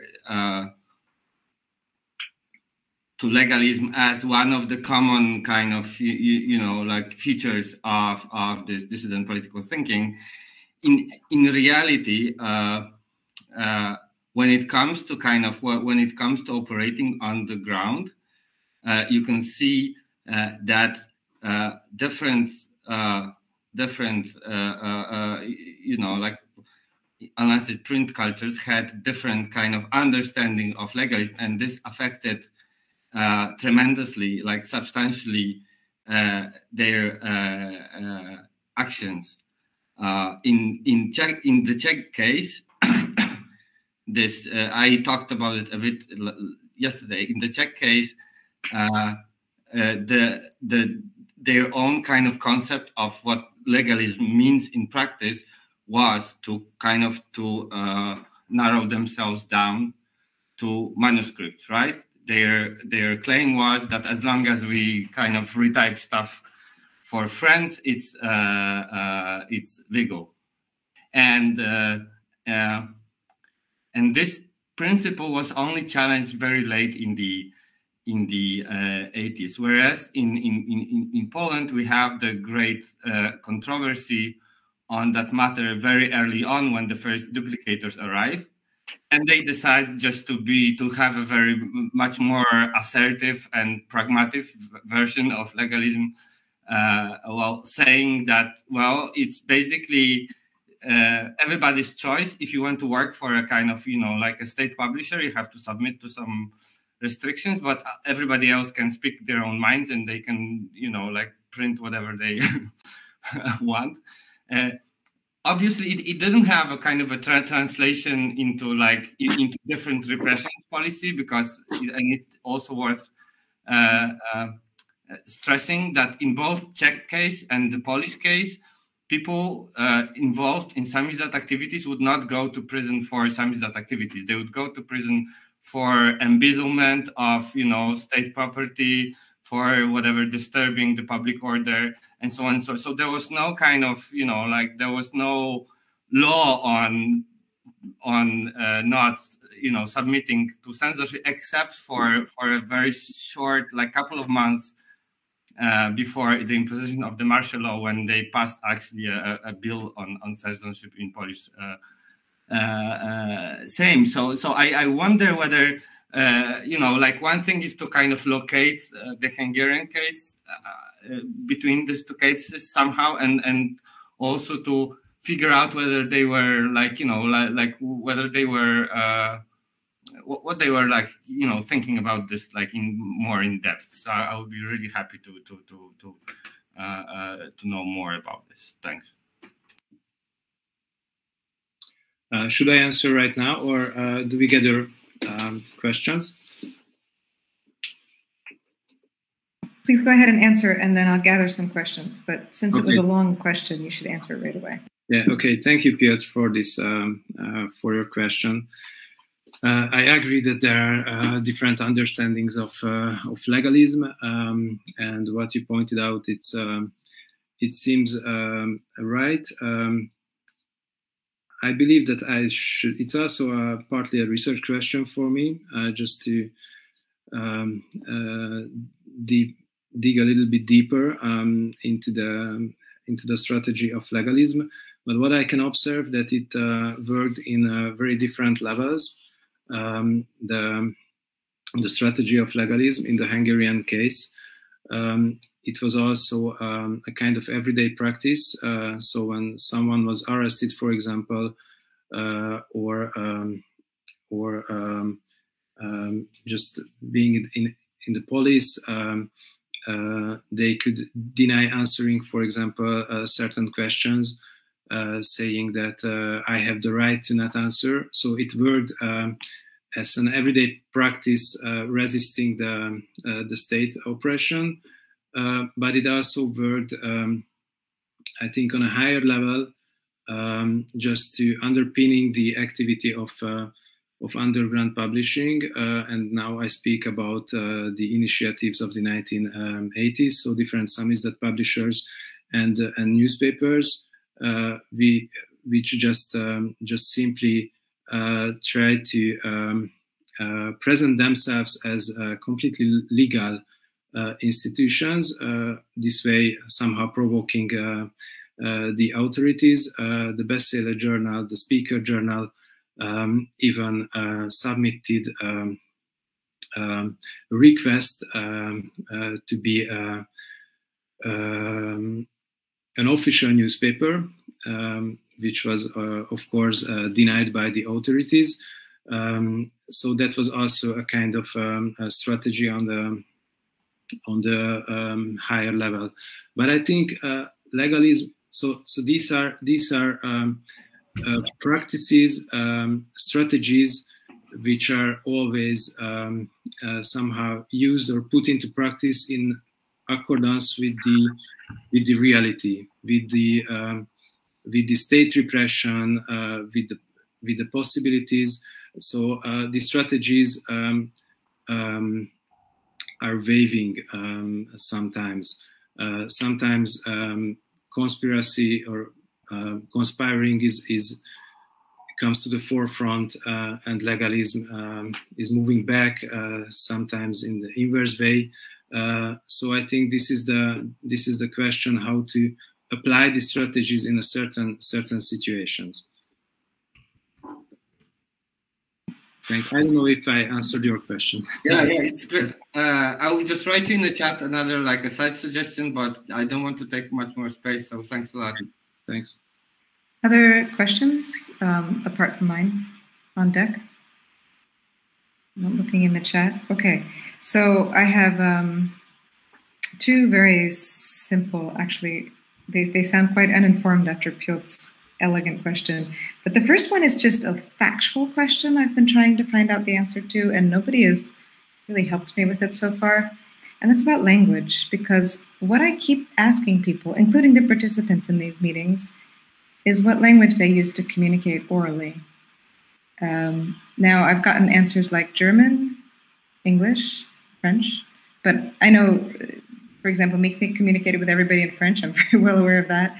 But I'm just curious what you've found about these intercultural contacts, what languages they used. Basically, there were quite serious language barriers. On the one hand, very little amount of people spoke English that times, but everybody spoke somehow Russian, which was not warmly welcomed in Poland, for example. So when someone just started to speak Russian on the streets, Polish people just turned back and left the people. So the strategy was to convince them that even if they speak Russian, they are not Russian. And after clarifying this fact, they could use Russian language. But as I mentioned, many of these Hungarian intellectuals started to learn Polish language.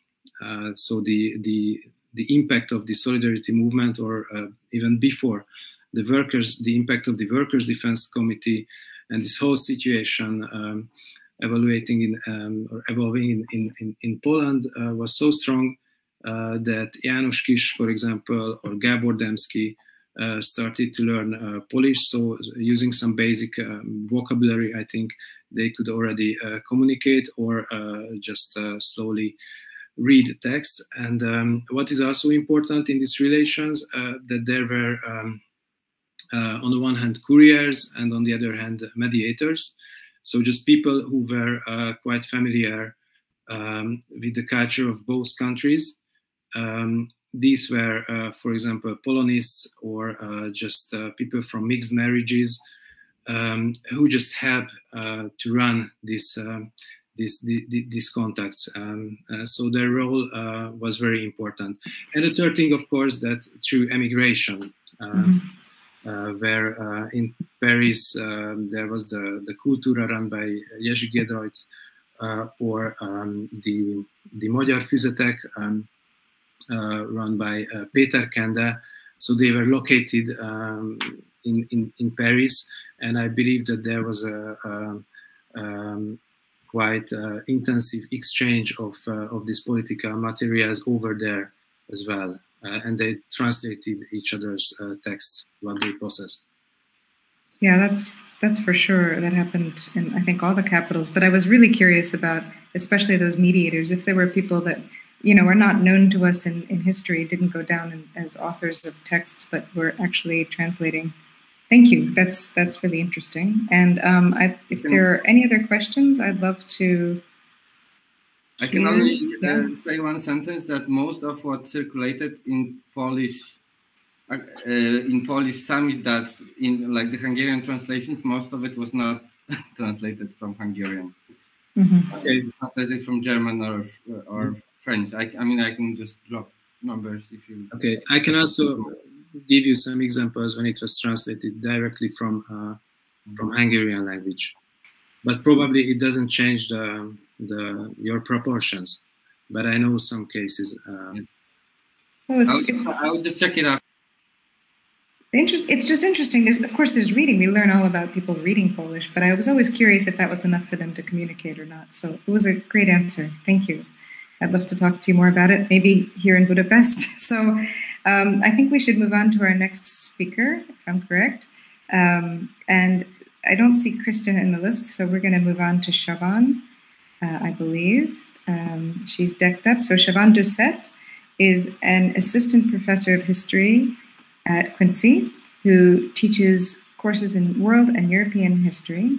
Her research focuses primarily on East Central Europe in the 20th century with a broad emphasis on human rights, civil resistance, and censorship. Her first book, which I believe many of us have read, Books or Weapons, The Polish Opposition Press and the Overthrow of Communism, was published in 2018 by University of Pittsburgh Press. And her title today is Parisian Solidarity with Poland, Help for the Independent Publishing Movement. And I'll give Siobhan the floor and turn off my mic.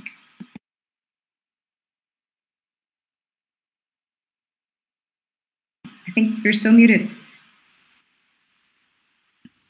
There, that should be better. There we go. Okay. I'm not sharing a presentation because I recognize my limitations, and after seeing other people, I thought I would be safest just talking to you. So bear with me with just me talking. I'd like to first off thank everyone for this conference and the organizers. It has been incredibly interesting for me so far, and what I've missed I'll be getting on YouTube. So thanks a lot for this. It's been really fun, actually.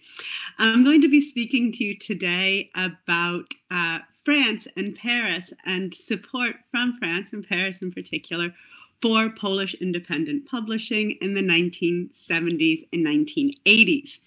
In so doing, I'm going to speak to you a little bit about contributions from the Polish emigration in Paris, kind of unsurprisingly, as well as some support from French government officials, from the French press, from French trade unions, and even from a French private company, all for Polish publishing in the 70s and 80s.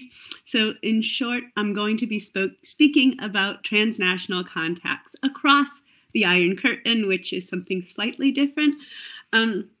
As I think we most know, Paris has long been a place of support for Polish émigrés and for Polish activists.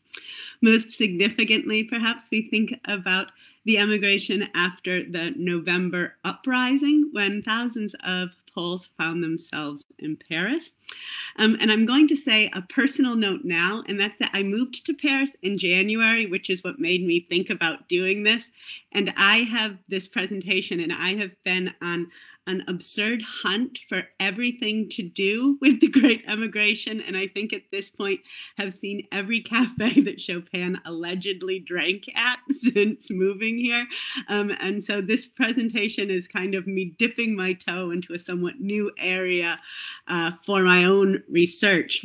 Anyways, after World War II, a group of Polish émigrés led by Jerzy Giedroyc continued this tradition of Polish emigration in Paris with the founding of the monthly journal Kultura and moving the offices of Instytut Literacki into offices in Maison Lafitte, which is about 10 miles from central Paris, which I found to my chagrin when I realized that it's further than I had hoped. Anyways, by the 1970s, Paris Kultura had become sort of the cornerstone for the active Polish emigration.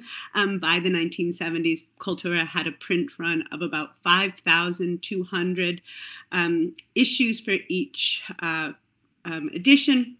And by the 1970s, as I think a lot of us know, Kultura was not only being read by those in the Polish emigration, but also progressively by individuals in Poland who are part of what we know now as the democratic opposition. As we know, as the democratic opposition began to coalesce in the 1970s, oftentimes it's gathering around readings of Paris Kultura. And as this is happening, some individuals start thinking about producing Samizdat publications. However, to use the term Jan used yesterday, some of them were not thinking about classic Samizdat, meaning the retyping. There started to be a discussion already in the 70s about procuring printing machines. And of course, where else would one think to get one but from Paris. And so in 1974, we have a college student, Piotr Jeglinski, who was a student in Lublin, who went to Paris to ask those connected to the Institut Literacki for support in procuring a printing machine. But they said no. Jerzy Giedroyc and Jan Nowak Jezorianski said they're kind of young kids and maybe they should focus on something else, and kind of shifts away from actually handing over a printing machine. But all was not lost, as we know. What he ends up doing is getting a job, and so is able to procure a printer, and helps a group of friends and time supporters helps him to have this printer smuggled to Lublin, which allows for use of a printing machine for Polish printers. Furthermore, from 1976, we have another group from the democratic opposition come to Paris to ask about the procurement of a mimeograph. And this group ends up connected to Robcho. These are older, kind of more experienced dissidents, I guess. And so the printing machine is handed over to them. And so by 1976, we have two printing machines that have made it to mimeograph machines, basic printing machines, very basic, that have made it to Poland via through Paris. And I will also mention that by 1977, Giedroyc and those connected to Institut Literacki help those connected to CORE with the procurement of a mimeograph machine. And so by the 1970s, we start seeing publishing within Poland increasing, and oftentimes this is in connection with Institut Literacki. In 1977, when we have the creation of the premier publishing house Nova, there are, of course, connections to Institut Literacki. And one of the main things I think that is very important is that Giedroyc gives permission to those from Nova to reprint works that had already been produced by Institut Literacki, which gives Nova right off the bat a number of works to think about publishing in terms of materials. So they're getting not only the material aid of printing equipment, but also getting the opportunity to print works that had been produced already. And one of the things that this actually leads to is even some competition within the democratic opposition about who's getting what kinds of support from Institut Literacki, because it is so important. And so what we see is that by 1978, so really almost immediately from the time that we see independent publishing expanding in Poland, we see that Paris becomes kind of the West European support base for the publishing movement as it's emerging. In 1978, Piotr Jeglinski returned to Paris, where he founded Editions Spotkania. And Editions Spotkania reproduced works that were being produced by the Spotkania publishing house, or independent publishing house, in Lublin at that time. Jeglinski also played a key role in helping to set up supply chains from Paris and other West European destinations into Poland. And so far, I've been speaking to you primarily about Polish emigres in France. And so now I'd like to say a few words about French government officials and the French press in a kind of bizarre story, I think. As I said, Jeglinski began struggling to create supply chains to Poland to help with the underground and independent publishing networks. And a player within one of the networks he created was Kazimierz Chajewski, who was working as a go-between between Dresden and Poland since he was a student in Dresden. However, Chajewski became an informant for the Polish Security Services, or SB. He therefore compromised this supply route and also for a time compromised some of the publishing that was going on in Lublin in connection with the Spotkania group. Then in 1978, Hajewski went to Paris. It looks like he was sent to Paris specifically by the SB to try to undermine publishing networks there. However, in what is, I said, this somewhat bizarre twist, Hajewski, when he meets with Jaglinski pressures him, it appears, into admitting that he has been working as an SB informant. Now, not long after this, Hajewski was arrested by French counterintelligence and charged with spying on France. And the circumstances under which he's arrested are still pretty unclear. How did they find out about this? What role did Jaglinski have here? Were French officials working on behalf of supporting the publishers? It's pretty unclear. Then in December 1978, Hajewski was released and returned to Poland. And again, this is under somewhat murky circumstances. By this time, the Polish authorities had begun a campaign of harassment against Jaglinski's family and colleagues within Poland. Now the French press steps in and starts covering this harassment. And Małgorzata Homa-Juszyńska, who is kind of the expert on publishing in Lublin, argued that the French press campaign at this point was key in the charges against Jaglinski and his friends being dropped in Poland at that time. So now I'd like to turn from the 1970s, when we see kind of publishing starting to expand in Poland, to that all-important period, 1980, 1981. As we know, in 1980, strikes swept across Poland, which gave birth to Solidarność. Almost immediately, French trade unions supported Solidarność. In August of 1980, Claude Sardias from the main French trade union, CFDT, visited the Lenin shipyard in Gdansk. He gave 11,000 francs to the workers and promised that France would continue to support Polish workers during this time. And Sardias delivered on this promise. In 1980 and 1981, French trade unions gathered money and supplies for Solidarność, which was key to Solidarity publishing efforts at that time. Indeed, among European trade unionists, the French CFDT was at the forefront and staunchest of supporters for Solidarity in 1980-81. Now, during the period of Solidarity's legal existence from 1980 and 81, it was much easier to travel from Poland. As such, numerous activists from Poland's independent publishing world took that opportunity to travel to Paris. Then, when martial law was declared on December 13th, 1981, some activists stayed behind in Paris to support publishing from the French capital.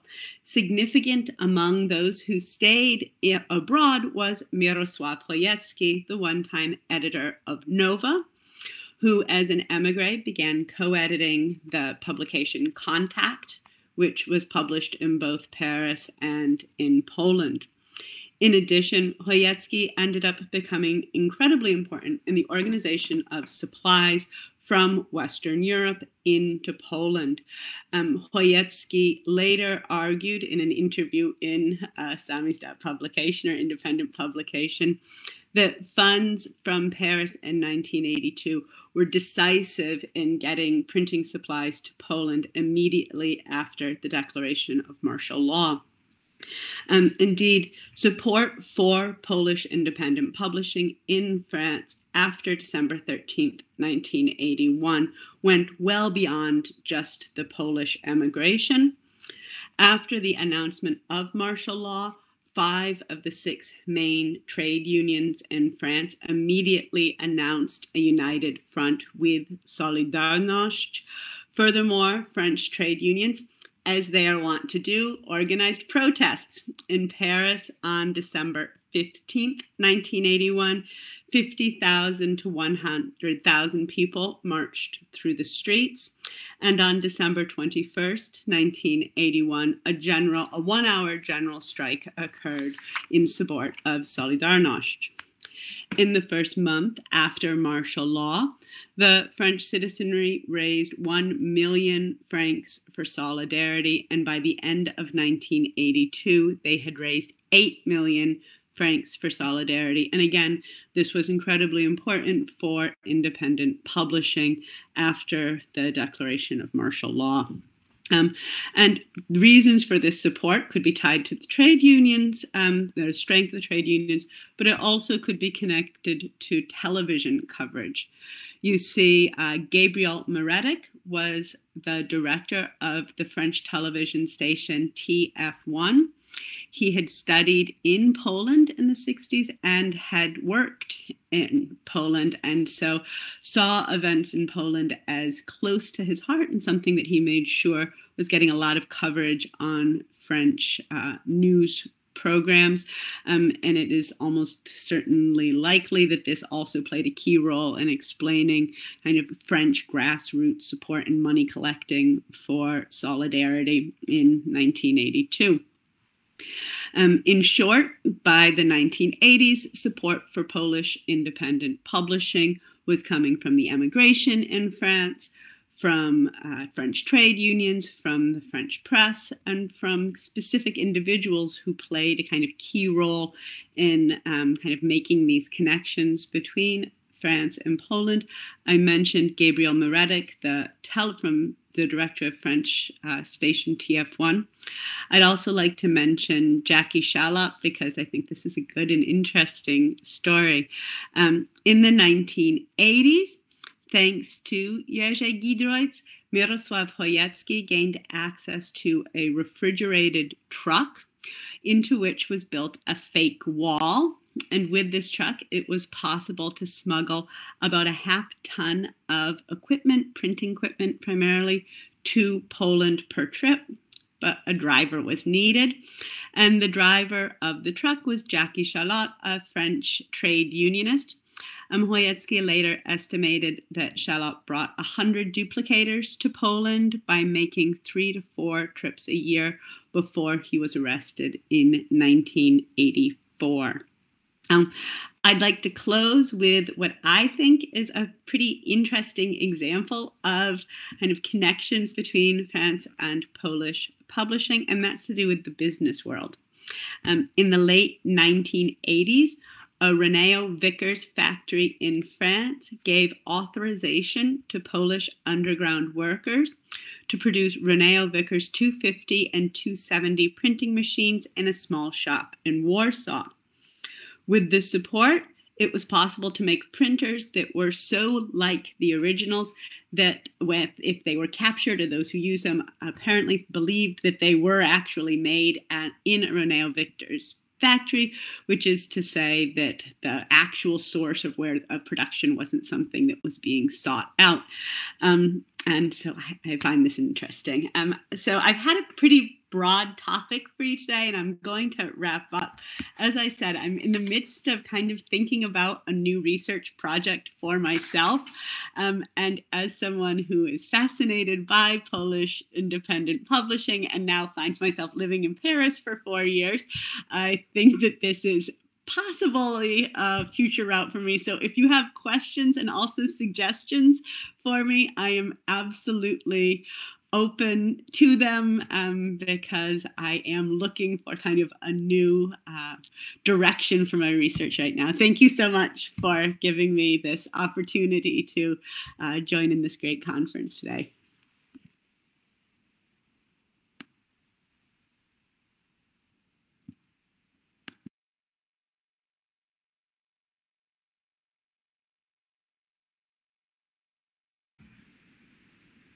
There is Jesse with us. Hello, sorry, I was off video for a second, but I just wanted to open the floor up for questions to see if anyone had anything to comment on this very beautiful narrative we just heard. Maybe I would like to, if I can. I can. I would like only to suggest to make a research on the correspondence of Jerzy Giedroyć with Polish dissidents, Polish people connected with Polish Samizdat, because in France, in Paris is the best place to do it. There is maybe people who are not deal with this topic don't know, but there is I don't know, few thousand or more than 10,000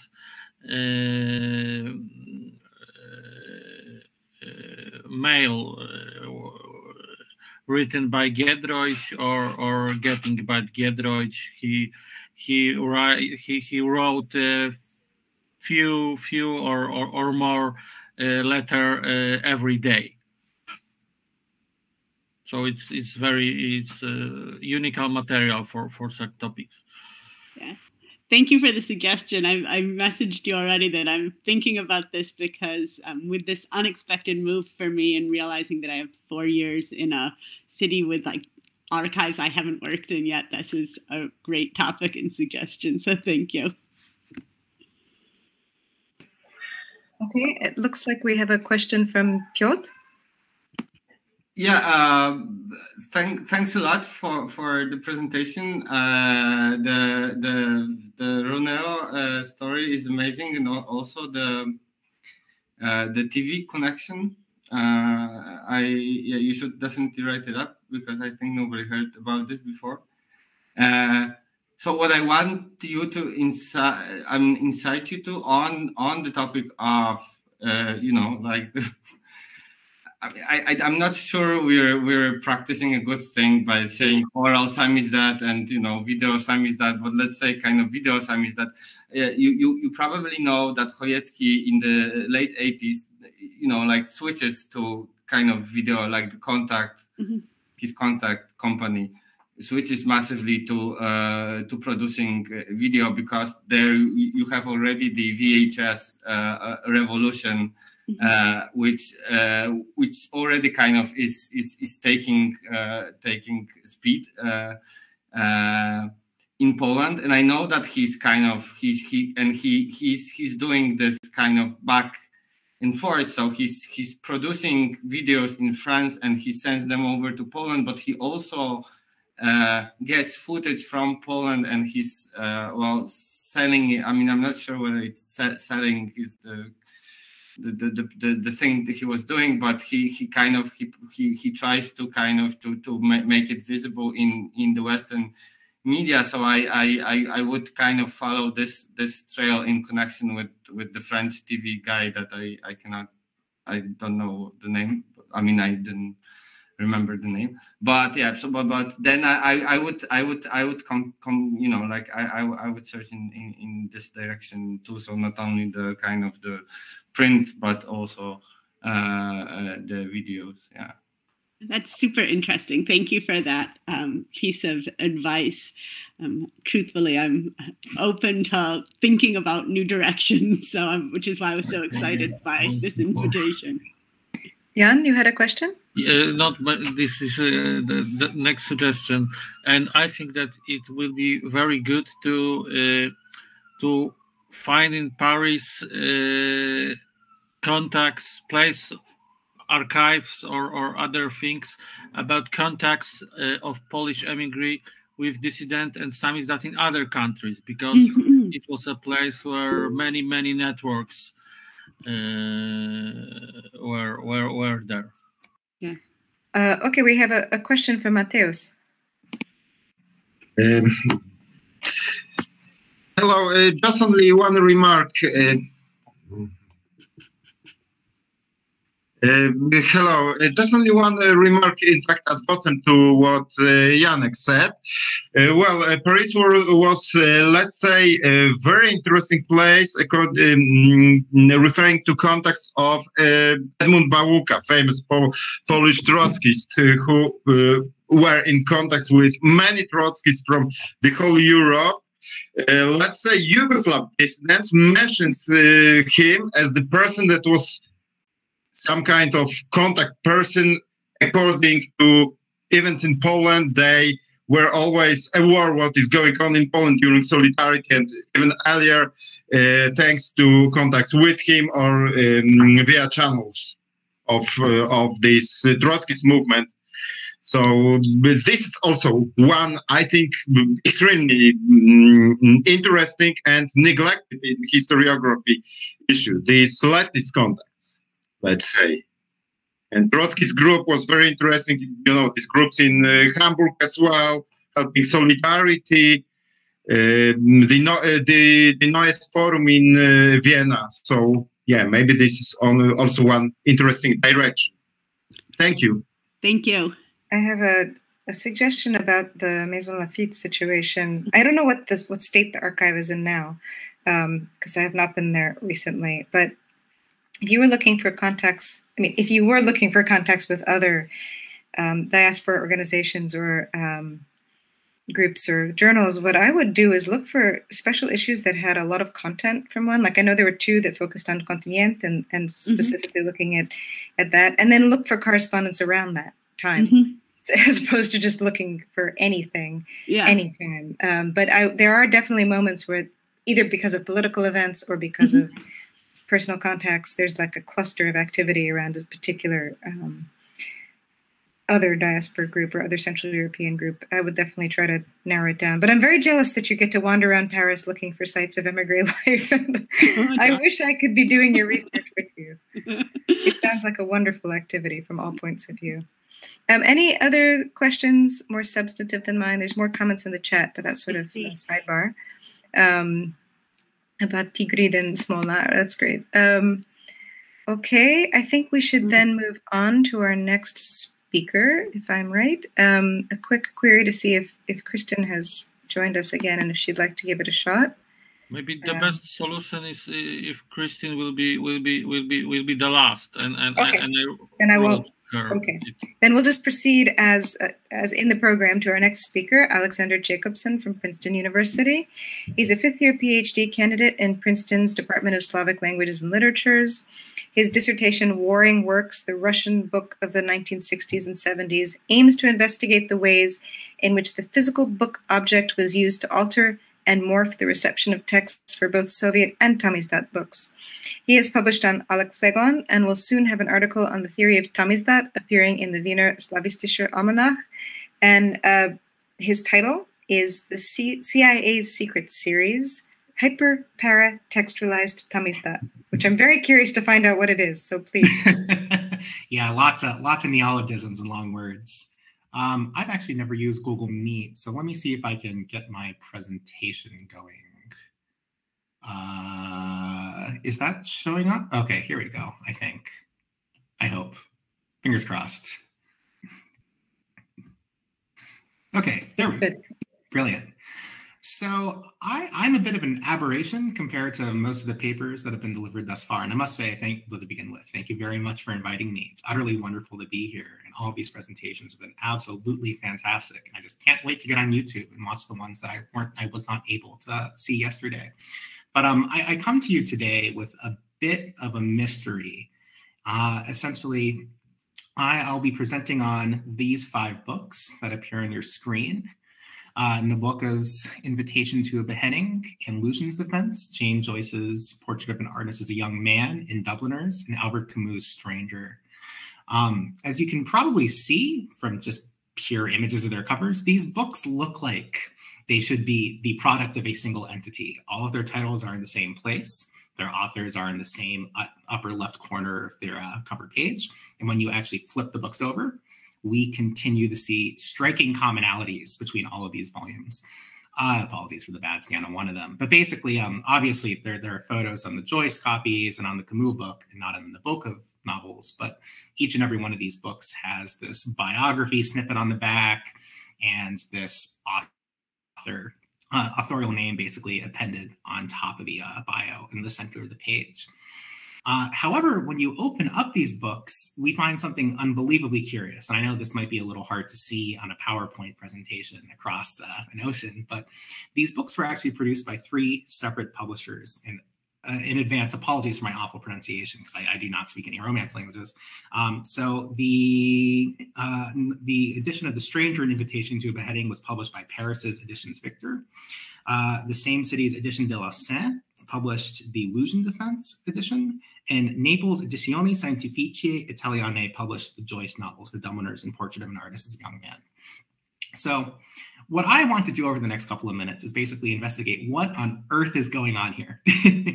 Why do these books look so similar, even though they were published by different publishers? And I should say at this point, they were indeed the products of different publishers and different publishing presses. Minor variations in typography alongside variations in the format of their paper do betray the fact that they come from different countries.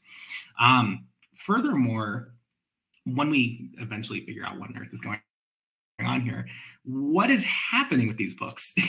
As you'll soon see, they're very odd examples of Samizdat. They're odd examples of books published in the West. And finally, I kind of want to land on how these books demonstrate the frictions at play within the multinational exchange of Samizdat. A lot of what we've talked about thus far is fluidity, but I do really want to underscore some places where there are inherent tensions within the production of books in the West for readers across the Iron Curtain. So before I can do any of that, of course, I need to provide a better understanding of what on earth these books are, not to mention what on earth a hyper-paratextualized Samizdat volume even is. So I use the word hyper-paratextualization essentially to allude to the absolute farrago of paratexts that were appended to these books. So I just picked one at random. I picked the edition Illusions Defense. To begin with, we're all pretty familiar with the cover by this point. When you open up the book, the first thing you encounter is a repetition of the title of the volume. Then when you hit the title page, you have a pretty standard title, imprint, author, et cetera, et cetera. Afterwards, you get another short biography of Nabokov, and then you get a list of his works, and then you get an introduction here by the book's editor. In the case of the Camus and the Joyce, this would be occupied by the a preface by the translator of the volumes. Then you get a preface by either a literary critic or, in the case of the Nabokov novels, Nabokov himself. Only then do you get the text. After which you get another repetition of the list of the author's works. And finally, that biography snippet on the rear cover, as I already discussed. So there's a lot going on here. And I really kind of want to underscore at this point that this is quite unusual for a Samizdat volume. So I obviously work primarily on Russian books, not necessarily on those attributed to the rest of the Warsaw Pact. And this is consequential insofar as Samizdat produced for the Soviet Union, I contend, is unique as compared to other instances of Samizdat produced for other countries. And this has to do, kind of as we were talking about Bulgaria this morning, with the severity of importation, of postal censorship and the difficulty of importing books into the USSR.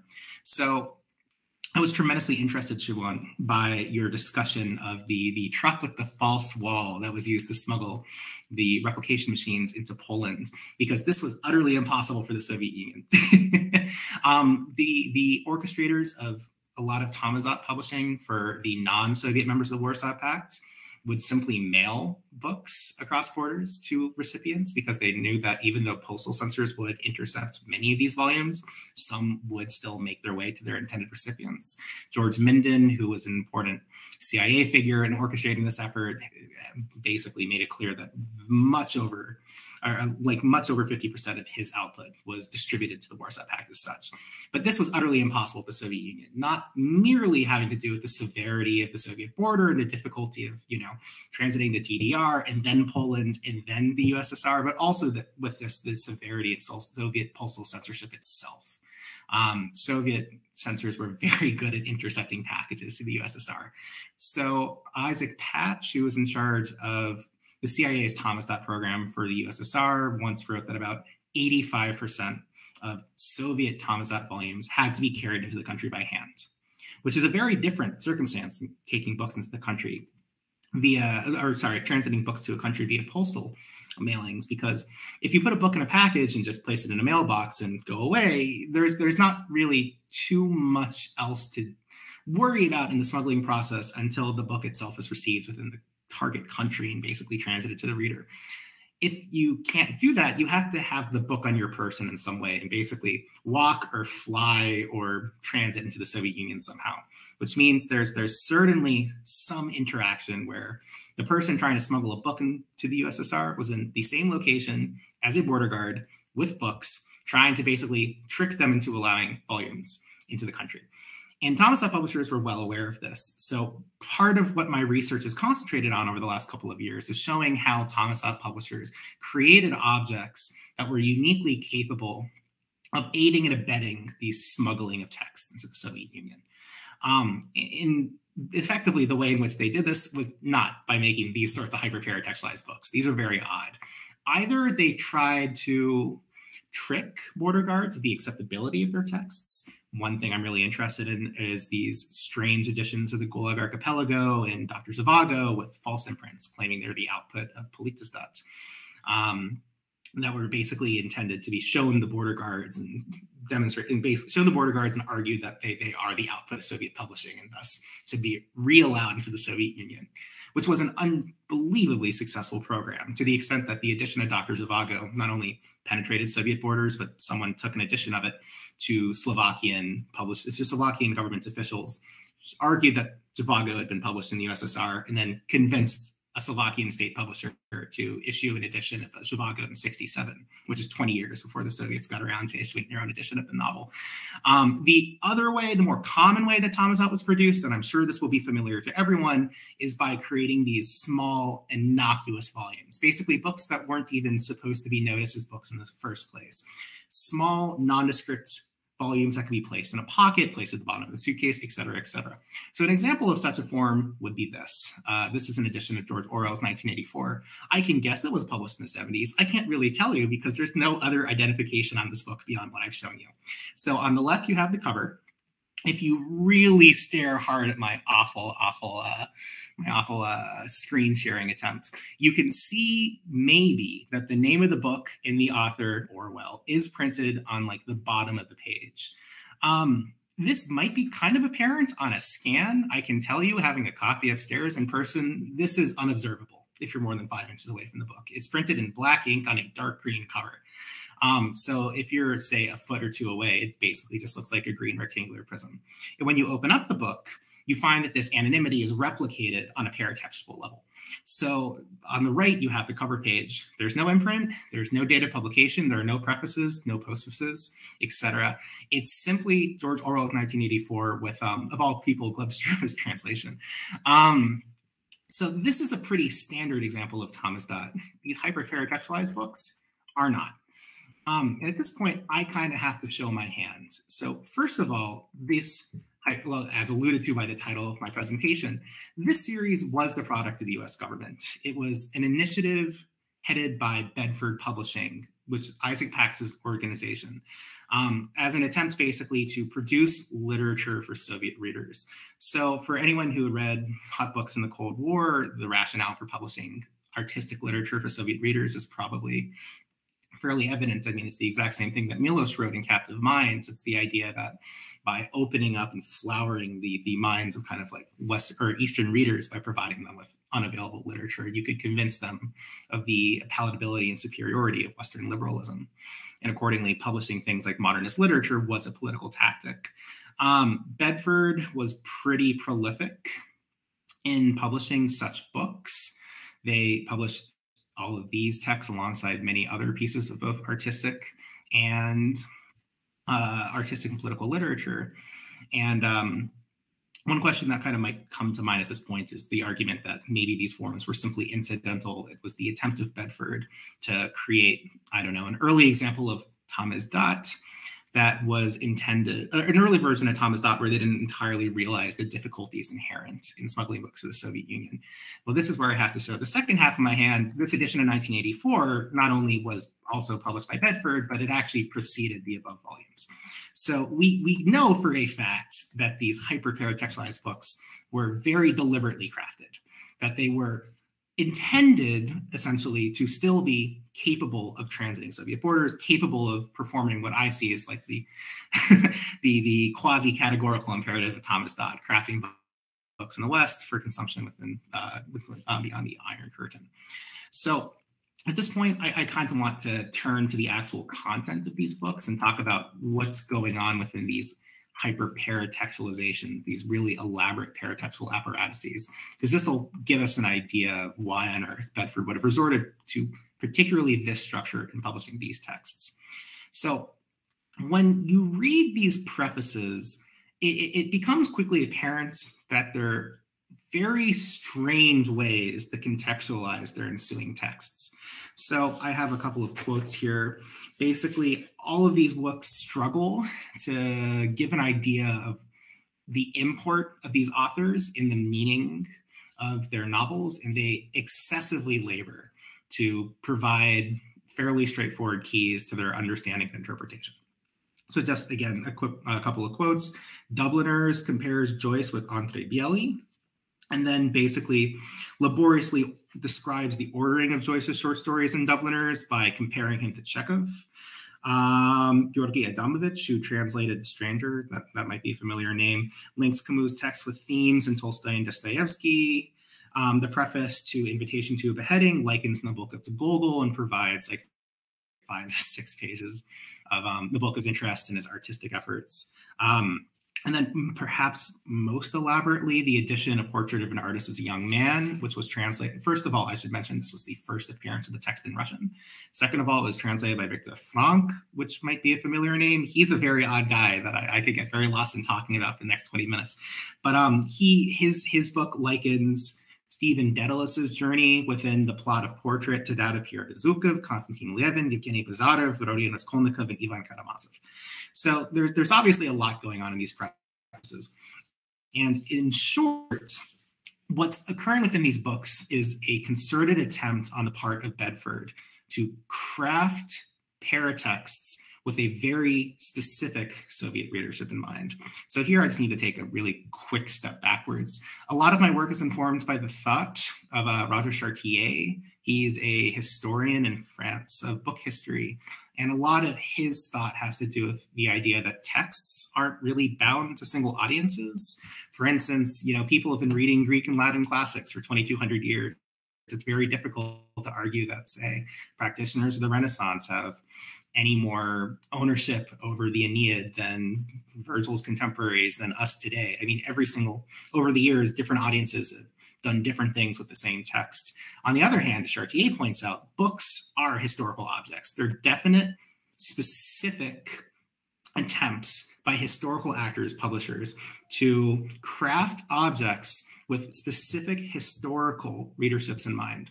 Essentially, the publisher knows that his book is going to be read by certain types of readers. He attempts to anticipate their needs, anticipate their competencies, and craft objects that speak to those desires and speak to those problems. This is effectively what I see at play in Samizdat. It's actually what gravitated me to Samizdat in the first place. I see Samizdat as a movement, as a really unique instance where publishers were uniquely estranged from their audience that had uniquely difficult needs. Most of the time when you're performing this labor, I mean, think of, say, for those who were educated in the United States, a Norden critical edition of any literature or any classic text. Most of the time when you're crafting a book like that, the publisher's labor, anticipating an audience, is figuring out the competencies of students and then kind of speaking to them by finding prefaces, finding explanations, finding footnotes, etc. This is a lot harder if you can't really speak to your audience or you can't really interact with them, like, say, the labor of Samizdat publishers in the West versus readers in the Soviet Union. It becomes much more complicated when those readers can't even really access your books without an unbelievable amount of political maneuvering in the first place. The aforementioned smuggling I spent some time describing. So Samizdat publishers went every which way, basically, to facilitate the opportunity for their books to both speak to the needs of Soviet readers and actually access those readers themselves. This is kind of what I see it as going on in these hyper-paratextualized books. When we look at, say, this edition in 1984, I would argue that you can see Bedford anticipating the needs of Russian readers to just access the book in the first place by making this weird anonymous object, which was, again, supposed to help kind of transit the book. But it's kind of hard to see them understanding the competencies of their audience in any meaningful way. These hyper-paratextualized books, on the other hand, are unbelievably deliberate and unbelievably explicit. in stating exactly what publishers believed their audiences were capable of. And this is kind of where I just want to transition into where I see the frictions at play within the Samizdat project. As I mentioned just beforehand, one of the fundamental problems for Samizdat publishers is they were far less capable of understanding their audiences than they believed themselves to be. They had to guess at the ability of the Soviet reader rather than really understanding it. And I would say that hyperparatextualization is actually an overwrought attempt to account for the perceived deficiencies of the Soviet reader. And one of the places where this becomes particularly evident is actually in the correspondence of Vladimir Nabokov. So Nabokov was approached by the CIA in '64 to donate his text basically to this project. He agreed. He was pretty skeptical that it was going to be a good idea. According, like in the words of Anne Konaromi, Nabokov harbored doubts about the political orientation and literary preparation of his unfamiliar Soviet readers. But when the books were actually transited to the Soviet Union, Nabokov started to receive, via various channels, correspondence from Soviet students that got their hands on his text. And he actually was shocked by, quote unquote, the articulateness of these letters. And Nabokov's wife recalled that, quote, "We really did not know that readers in this Soviet age bracket, nurtured on Sholokhov and his likes, could judge literature from the purely aesthetic point of view." So I just kind of want to underline here this idea that Samizdat was always a kind of guessing game. It was always this attempt to try to figure out what would a hypothetical reader need rather than what an actual reader would be able to take advantage of, just given kind of that political, or given that necessary distancing between publisher and reader. I think a lot of this friction, this is kind of emblematic of a friction that you can find throughout Samizdat editions writ large. This presentation is an excerpt from a taxonomy of Samizdat I've written, and you can kind of see this pattern replicated again and again and again in various Samizdat publications. So I know that I kind of need to get off soon, so this kind of leaves me just one last note I really need to get to. So all of what I've said thus far begs a very important question. If the fundamental problem for Samizdat was transiting Soviet borders, and this book does not look like it ought to be able to transit Soviet borders, what was it a successful instance of Samizdat? The short answer is that it was surprisingly capable of achieving effectively its project. So we have tons of evidence that these books were relatively widespread within certain circles in Moscow and Leningrad. So Ivan Tolstoy has an article from a couple years ago where he describes this elaborate attempt to hide his copy of Lucian's Defense from his father, running around his house, hiding under the couch. And when his charade was finally exposed, his father reacted by just pulling out his own copy of Lucian's Defense and showing that he had been doing the exact same thing. More pertinently, and just on kind of a broader level, there was a study done of a study done of recent emigres in the late 1970s by an American academic, basically trying to discover their familiarity with Camus. And she found that a surprising number of them had heard of The Stranger, and that of those who were familiar with the text, they had primarily learned of so by encountering the book, basically shown here. The reason why these books were capable of transiting Soviet borders ends up being kind of a cultural question. I believe it to be a reaction to shifts in attitudes toward modernism during the thaw. Essentially, obviously, the Soviet Union had a very tortured relationship with literary modernism, but with the thaw and its attendant liberalization of cultural mores, there was a surprising ability for modernism to be discussed within the USSR, to the point where in 1965, this isn't actually that tremendously well known, which kind of shocks me, edition of Kafka's Process was published by Transnational Literature. Obviously at a low tirage, and it came with a 50-page introduction denigrating Kafka out the wazoo, but it was still possible to effectively disseminate and own such texts in the USSR. And I believe that Bedford basically was reacting to precisely the situation, where no matter their relative ignorance of the capacities of Soviet readers, they at least were capable of understanding the literary politics of the country.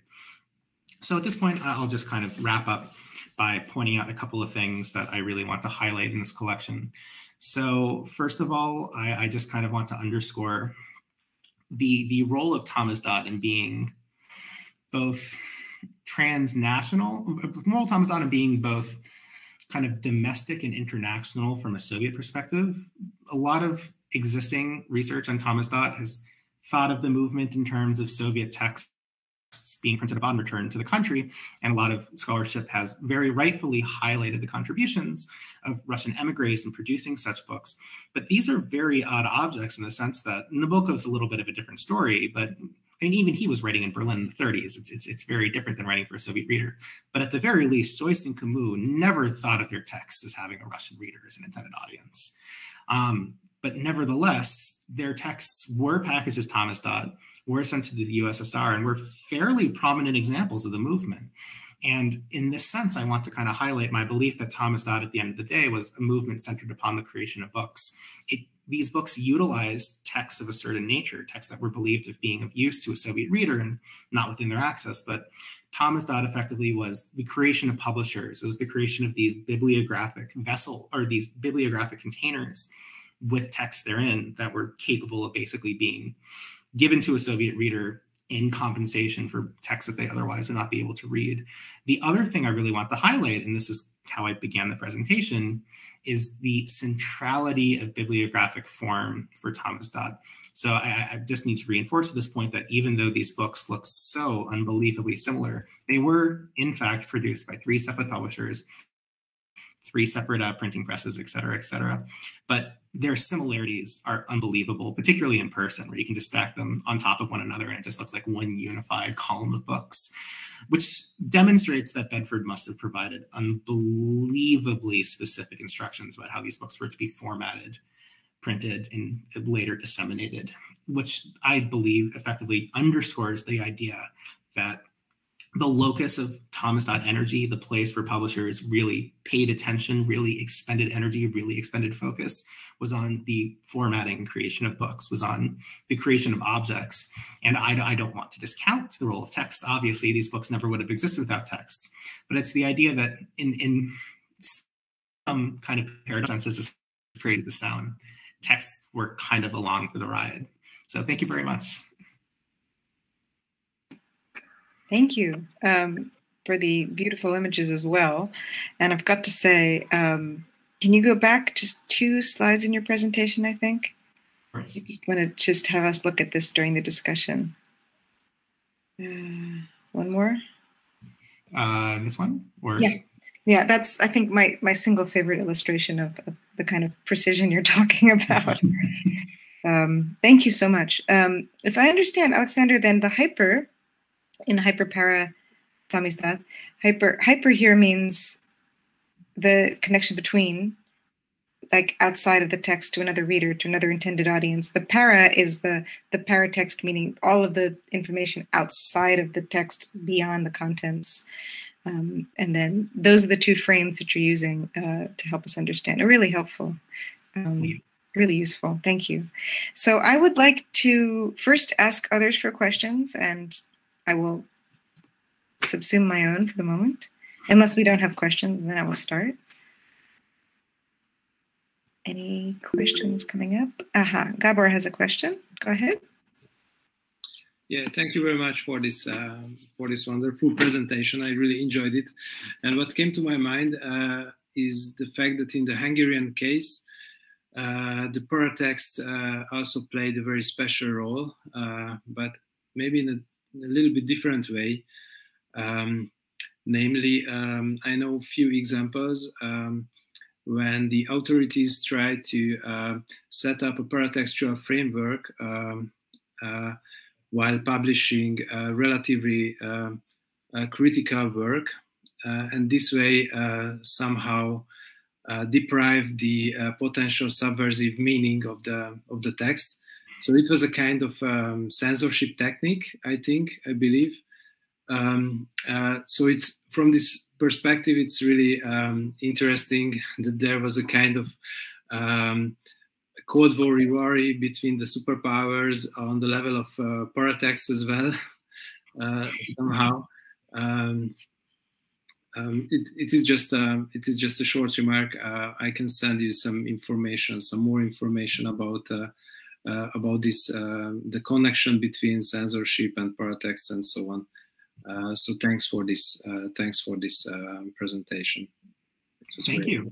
That would be absolutely lovely. So this presentation is coming out of a portion of a chapter from my dissertation, and roughly half of the thesis is devoted to Samizdat, and the other half of the thesis has to do with effectively what you're talking about, the ways via which Soviet publishers also crafted books using paratext forms, etc., for very specific, very particular uses as well. And kind of the odd mimicry to, appropriate Sergei Ushakin's idea of Samizdat to Samizdat, or Samizdat to the Soviet book. That's not really a play here. I kind of see Samizdat as falling along two lines, but a different class of Samizdat ends up being this very interesting reflection of what Samizdat publishers believed Soviet books to have been. And a lot of it is an elaboration of what you were saying, Gabor. And it's unbelievably fascinating. I mean, I love the project. Thank you. My comment is kind of related, and I guess the way that I would formulate it at some point in thinking through this is an inverse canon that's created not just specifically by censorship, but by pointed attacks on certain authors. For example, the Zhdanov critique of Joyce, many, many famous ones that then guarantee those particular authors the place in the Samizdat canon one day. So when you say that, of course, Joyce and Camus did not have this Russian readership in mind, in a certain way, I would push back and say, because their work was so directly attacked by official discourse, the Russian reader became the very first possible recipient of their work. Posthumously maybe, but still in their canon formation. So I'm fascinated by that overlap between what is considered a value in the West and what is attacked on the other side, and then how the Samizdat publishers then choose to create their canon sort of based on that overlap. I'm just rephrasing what Gabor said, but in more general terms. Jan has a question. I'm going to let him ask his question. It isn't a question. This is some proposition from organizers. But maybe there are also a question, and then I will tell about it. Any other questions, comments on Alexander's presentation? Okay. So Jan? Okay, because we will have five papers on this session. We think with Petra that maybe very short break now for 5 minutes, for example, will be useful for our minds and attentions. Okay, sounds good to me. So when we come back, we'll have Petra's paper, and then after that, Christian's paper, we hope. Yes. And then our final discussion and wrap up. Okay, understood. So 5 minutes break. Okay.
Moving on to the fourth paper in this session, presented by one of our organizers, our brave organizers. Please welcome Petra Luchova, who will be presenting the gray zone students of Czech. Let me read a little bit about her. I think most of us have encountered her before, but just for more details. She is a PhD student, literary historian, and bibliographer at the Institute of Czech Literature, the Czech Academy of Sciences, obviously hosting this whole conference. She's co-author of the encyclopedia, which is called Český literární samizdat, edice časopisy sborníky, I think, something like that. Czech Literary Samizdat, editions, journals, and anthologies from 1949 to 1989, from 2018. She deals with Samizdat in social, local, transnational, and media perspectives. Her interests are also focused on literary culture of the second half of the 20th century, particularly on prison literature from the period of the Czechoslovakia communist dictatorship. So, Petra, I will give you the floor and look forward to questions after your talk. Thank you, Jessie. So the presentation works, so that's nice. My current research in the field of Samizdat has two main branches, and both of them based on qualitative research. First, I'm studying the Czechoslovak sound or audio Samizdat, magnetizdat if you want, but it must be stressed that I mean not music Samizdat, but spoken word. Even if this topic may be interesting because of its media perspective, it's not so relevant for this meeting. And secondly, I'm interested in international co-participants, persons somehow involved into alternative culture, especially independent print culture in the 1970s and 1980s, who are a little bit hidden for us. Who do I mean? Let me answer you with a simple example which illustrates nice historical situation. How was it possible and how did it happen that Christiane Brenner, now German historian, Peter Bugge, now Danish historian, translator and bohemist, and Martin Schulze-Wessel, now historian and director of the Collegium Carolinum in Munich, these three people from different countries, now respected scholars, met in the year 1986 for a couple of weeks in the city of Brno. Just to explain, Brno is the second largest city in the Czech Republic, located in the South Moravia. Well, they were participants of the Summer School of Slavonic Studies. Now I will make a step back because in the common consciousness, the Iron Curtain is perceived as something impermeable. However, on closer inspection, we find this is only an appearance. The borders of Czechoslovakia in the 1970s and 1980s physically crossed many inhabitants of not only Eastern but Western Europe. Diplomats and politicians, agents, experts and scientists, artists, journalists, tourists, and some of them and who entered the country also entered into various interactions with the Czechoslovak alternative culture. Each of this category includes, of course, fantastic and often adventurous stories, although at the same time, some groups seem to stay more invisible and we know just a little about their involvement. And this is the case of the students who came to the country to take part in summer Slavonic schools. I have to point out that Czechoslovakia was visited by a huge number of foreign students during the socialist era. For this case, I can recommend you, for example, quite a new book by the historian Marta Edik-Holečková about the forgotten project of the University of 17th November, the university for the foreign students coming from newly created countries in Africa, Asia, and Latin America, established as a part of Czechoslovak foreign policy in the 1961 and closed in 1974. But let me tell you at least something about schools of Slavic languages, which used to be quite common in Central and Eastern Europe. There were huge differences between them. Some foreign students often visited summer school in different socialist countries, and they are able to compare, for example, the Soviet and Czech ones. As one narrator wrote to me, by the way, in the summer 1987, in July, I was at summer school in Moscow and then at the summer school in Prague in August. The difference was striking. After Moscow, Prague seemed like New York, to me, and freedom seemed to me only minimally limited compared to Moscow.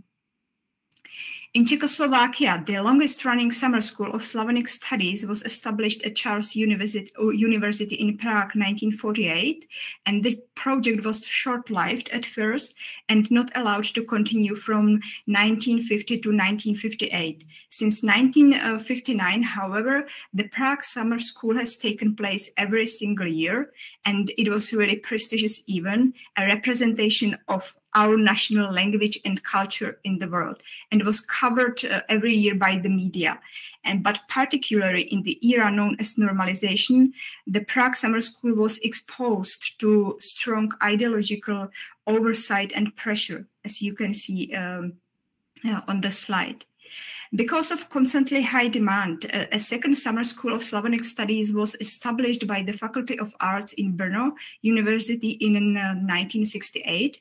For 4 weeks, students improved their knowledge of the Czech language and Russian as a secondary subject, listened to many lectures, and took part in a rich and combining program like film screenings, visits of galleries, museum, etc. At first, they were around 60 or 70 students every year, and later around 100. And while the Brno Summer School always remained in Prague's shadow in the normalization period, it seems to have become much more popular than its original counterpart, because the language courses were excellent there and the atmosphere was a little more relaxed than in Prague too. The problem is, especially with the archival materials, for example, for the summer school in Brno, we were really lack of the archival materials for the 1980s, but still we can find somehow interesting also the official reports about the summer school, which use the bureaucratic and ideological language and use every year the same phrases, telling us about the importance of these summer schools for socialist Czechoslovakia. But they also telling us that, and it might be surprising, that the students came from all over Europe, but the most of them were from capitalist countries. For example, in the year 1985, in the summer school in Brno, there were 45 students from capitalist countries and only 29 from socialist countries. But the archival material could not show us the real practice and everyday life of these schools and its students, and only qualitative research may bring a deep insight beyond this scene. Otherwise, our interpretation of some official information from the reports could be misleading. We can read about the official program, including visiting socialist agriculture cooperative in Dolní Němčí, and think about it that it was a propagandistic trip, but in fact, it was much rather a team-building visit to a wine cellar. And only the narrators can tell us that in Brno, the foreign students and of course their teachers watched the banned Czechoslovak movies. On the other hand, some teachers admit that contact with Western students was also an enrichment for them, as they could discuss topics with them that were far from being on the agenda here in Czechoslovakia, such as status of women in society. We can find different model stories among the students. I picked up 3 of them to show the situations. The first one is story of the translator. And this is a story of Petr Buge. And he first studied at Prague University, and then he took part in the Brno Summer School for 3 times in the years 1986, 1987, 1988. I can mention that during his last visit, one of the teachers arranged for him a special permit to study forbidden books in the library. And what's interesting, in the year 1987, he translated the poems of young official poet Jiřina Salakvardová to Danish. And a few months later, the theater in Aarhus looked for the translator of a play by Václav Havel. Petr translated Havel's Temptation. The play was performed and published in the year 1988. In spite of this, he could come back to the Czechoslovakia without any problems. And he also sometimes, of course, smuggled samizdat to Czechoslovakia and took with him also some samizdats to the Denmark. So during the official summer schools, he improved his language skills, and then he used them also for the translation an official Czechoslovak author in his country. The second story is the story of the activist, the story of Barbara Day. As you can read in the quote, British theatre historian, translator, and activist of the Jan Hus Foundation came to join the summer school in the year 1986. By the way, again with Petr Bugge, Christiane Brennan, and Martin Schulze-Wessel. And to her, the summer school gave her a cover to be here in the Czechoslovakia and operate as a supporter of the alternative culture, for example, underground university in Brno. And the case of Barbara shows us also the generational aspect, because it was not young. She was not a young student. She was in her 40s at that time. And the third story, which I would like to talk about, and which seems to me the most significant, is the story of samizdat research, the story of Johanna Posset, because it unites very different roles of foreign students in the relation to the Czechoslovak alternative culture. Smuggler, distributor, translator, and the most interesting one of the first Czechoslovak samizdat researcher. So Johanna Posset is Austria-Bohemist, translator, teacher. She visited Prague summer school 3 or 4 times, and she studied Bohemistic and linguistics with Indo-Germanistics in Vienna, and she managed to spend part of her university studies in Czechoslovakia, in Prague, from the years 85 to 86 and 87 to 88. And summer schools and studies in Prague gave her contacts and social capital within the community of underground press and alternative circles. She was smuggler, but also the translator of the independent materials from Czechoslovakia. In the 1980s, she cooperated with the organization International Gesellschaft für Menschenrechte. She used to translate the information by the Charter 77, the Committee for the Defense of the Unjustly Persecuted, or the judgments. And in the year 1988, she also translated the Samizdat Almanac about the Czechoslovak prison system, edited by Jiří Gruntorat and Petr Uhl. For this translation, she used the pseudonym Erika Wieden, because she was worried that she would be not able to come back to Czechoslovakia. Now I would like to show you this book, Czech Samizdat Periodicals 1968 to 1989, and 30 years will have passed since the Czech edition of this work this year. And I have to say that this book is... Petra, I don't mean to interrupt you. It's just, I don't think your slides are advancing. I just realized. I didn't know that you had it, but I think we're still seeing your first slide.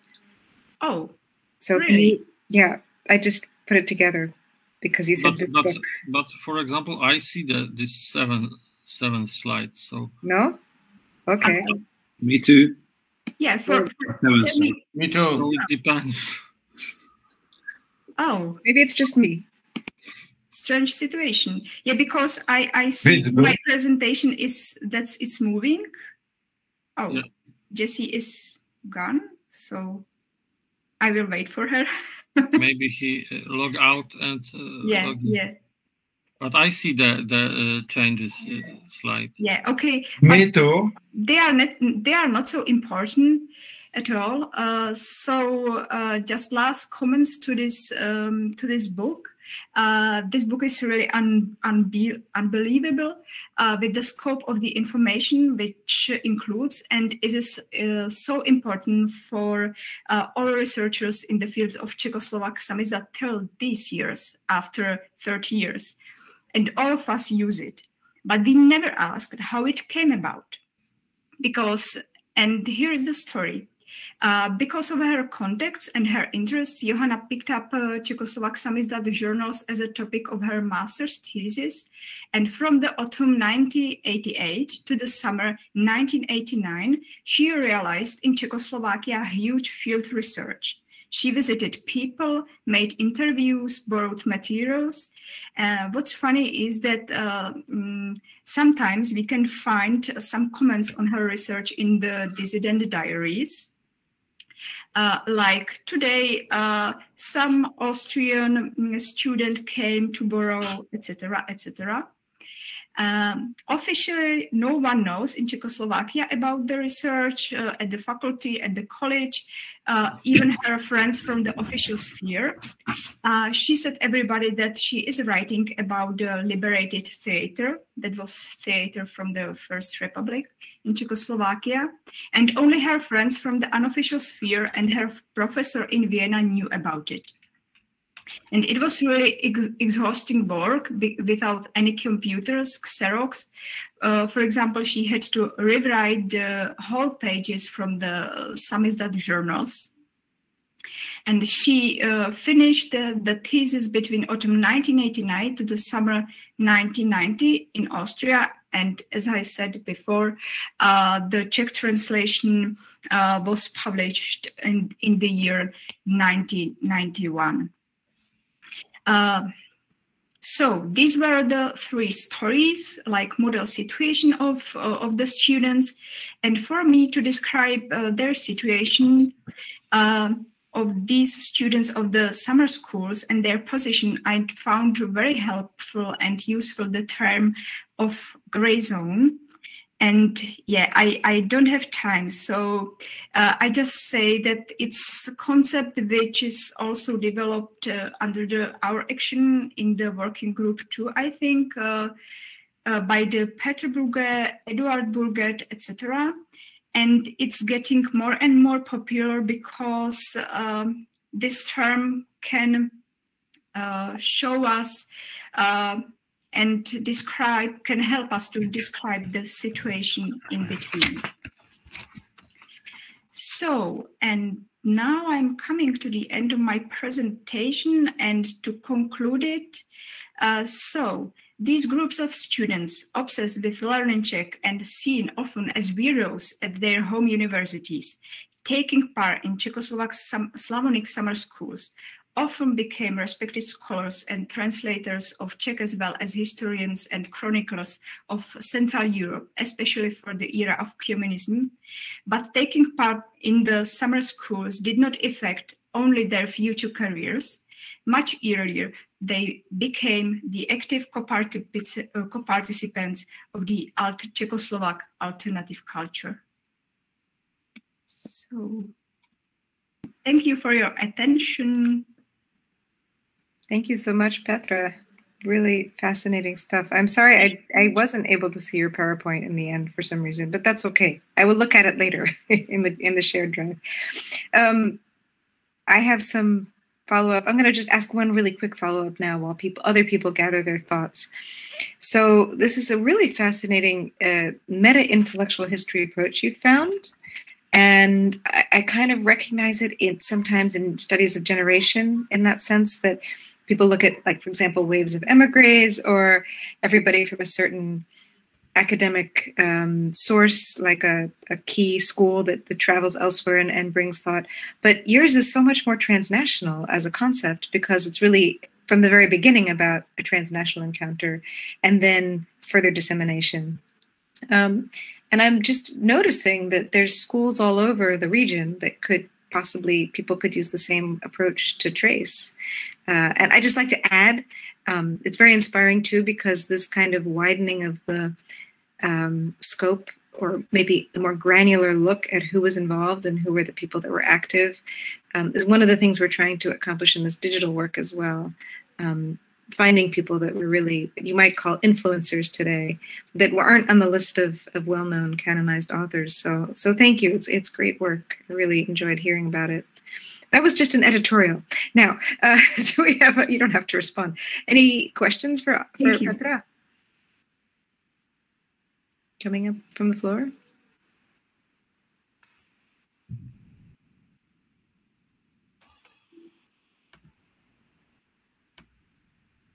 I can ask a very functional one if you like. Okay, so it looks like Jan has a question, then I'll ask mine if no others have come up. Yeah, go ahead, Jan. I would like to ask one thing because I don't, maybe I missed something. Were those school participants who collaborated with Samizdat after this school interested in Czech independent culture before, which I means whether this school gave a possibility to become a participants of independent culture, or this school create this participant? It really depends, because as I told about the different life stories, so some people already knew something about alternative culture when they were coming to the Republic, as for example Barbara Day. She was organizer before, and the school, it was a really nice place for her, a really nice experience. But yeah, it was just a cover. Yeah, because the main goal of her activities here was to support the alternative culture. But for example, Petr Buge, he started first to be interested in official or semi-legal culture. And then he got to know more and more information about alternative culture. And funny is that in Denmark, the theater, not in Czechoslovakia, but the ask came from Denmark side, asking to translate Václav Havel's play. So he did it, and yeah. So the life stories were really, really different, and we cannot say, yeah, it was like that, and that. Mm-hmm. Yeah. So I think because it's a reason why I am asking the people and making interviews, because you cannot find it in the archives. In the archives, yeah. And how many people from the, because I don't understand, how many people from that school became collaborators of Samizdat? I really cannot say it, because they were hundreds of students of these schools. Of course, some of them were the secret agents. Teachers and students were warned, be careful, there is this guy and he could be dangerous for you. It could be danger for you. So not everybody was like into an alternative culture. Yeah, but they were really hundreds of students, and there is it's not so easy to I cannot ask everybody. So, and how to find the key, yeah. So I'm still at the beginning. I made a few interviews, so I'm just getting into it. So yeah. So I don't have numbers, sorry. I was curious about a slight difference in the function of these figures. I mean, it feels a bit strange to talk about them in a sense, because some of them are our colleagues and now we're approaching them as objects of study. But they do play two functions. One, which is part of the historical record of the study of Samizdat, is the role they played that you pointed out so clearly as translators or as smugglers or as just conduits for the alternative activity in the gray zone. But the other one, which I'm just as interested in, is the role in writing about Samizdat and turning it into a scholarly subject in the 90s. And so what I'm wondering out loud now, I'm thinking about a figure like Ross Johnson, for example, who we just lost and who was so important, not just for his activism regarding the Radio Free Europe records, but also for his incubation of scholarship. And in a sense, what you're talking about is not just the history of the topic, but the history of the field and how it evolved. And I guess my question is this a Western story of how it evolved? Because these people are then writing in German, in French and English, largely. Or is it a dual history? Because the topic is also an object of study after 1989, of course, in the region. But as far as I know, it started really as a conversation outside of the region, and then as a topic of study, and then migrated back in. So curious to hear your thoughts on that. Do you have any? I'm not sure if I have the right comment. Mm-hmm. Yeah, and if I have answer. Yeah, of course, we can find some Western stories. Yeah, but I have to explore it. I mean, I'm sorry. I mean, for a colleague, like the example of Peter Bugge, because he's not here at the exact moment. So let's use him. So he writes largely first in a Western context about the topic of Samizdat, and then now, of course, in all contexts, and in Czech as well. But so now his impact, I think, as a scholar is equally felt in both spheres, and there's no divide that I'm aware of. But in the beginning, there definitely was, and that the languages that we were first reading about the phenomenon in the 90s, I can speak personally, were English, French, German, mostly, a little bit of Italian, before people started writing about it as a topic here. So I'm just wondering, again, in the transmission, this is not necessarily your project, Petra, because you have a historical project on foot, but in the oral history, there's a lot of other topics that could come out of it, and that's the one that occurs to me, is how the study of Samizdat formed as a field. How's that? There's a comment in the chat about universities, flying universities, yeah. Gabriela, do you want to, should I read the comment out loud, or would you like to? Because apparently in the YouTube stream, they cannot read our chat. So, okay, I will read it. Gabriela adds, just a slight note, there were also underground universities organized by professors fired from the official universities, and many foreign lecturers were coming to Prague and other cities to lead their seminars, donated actually from abroad. Yes, this is part of what Barbara Day is documenting, but yes, more topics for oral history. Petra, do you want to comment on that? Yeah, of course, this is also a huge topic, and I think this is the one which is quite good documented,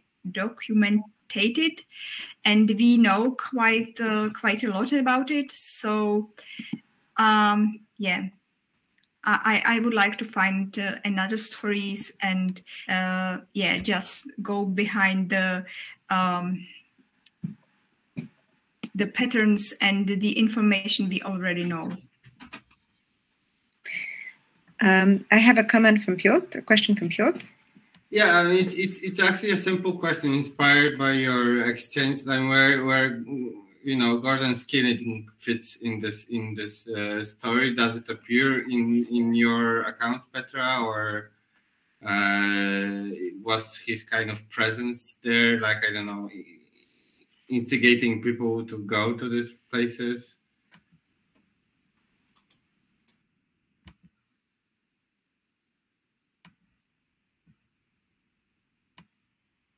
Thank you, Piotr. Of course, yeah. He should be mentioned, but there is yeah, this will be another part of the research as Jesse suggested, because there is yeah, the research of the Samizdat as a subject, yeah, and there is any connection to the summer school or yeah.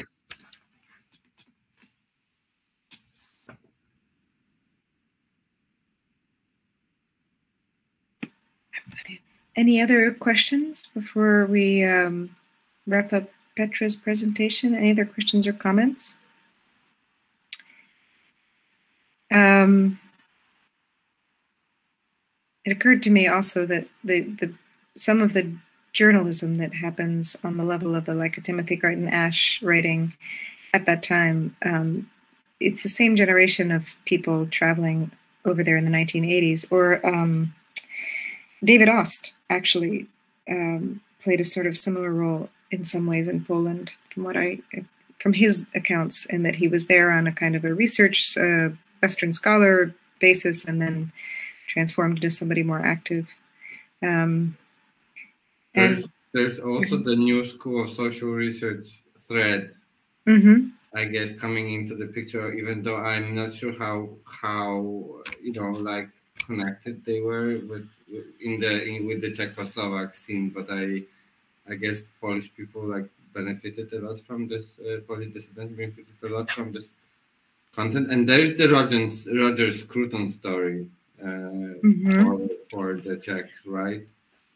It was like an odd thread. This is another history because these were like teachers or experts who were invited to Czechoslovakia to give the lectures, mostly on the underground universities. So I think this is they were also involved, but it was much more organized. Gordon's killing was the same story. I am not sure if he was in Czechoslovakia before 1989, or he was. He was, I believe he was in Czechoslovakia and in Poland, and even in Hungary as well, briefly. But what's even more interesting about him is the next generation of his students that have formed our field. It's fascinating. I mean, Mercy Shore, for example, wrote Mercy, about Barbara Falk, all these people studied with him.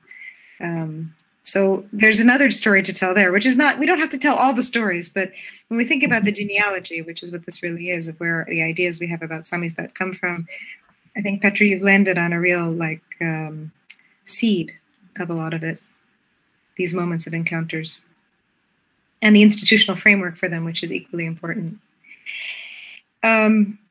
We should probably try to turn to our last presenter, I believe. If she's here. I am corresponding via mail with Christine, but she still has a problem with connection. So to be honest, I don't know what to do. Petra, what do you think? I'm not sure. So she cannot use only the audio, or her mobile phone, probably. I don't know. In last email, I asked about this mobile phone, but she read that she still have a problem. I don't know how. She don't know how. Can she change it? Maybe is a suggestion that because we are putting the PowerPoints into this Google Drive, maybe we could ask Kristen to record a video, a short one, maybe not 20 minutes because that's a big file, but a short video explaining her project a little bit. That might work, or an audio over the PowerPoint. That's another approach that would be we could download and watch.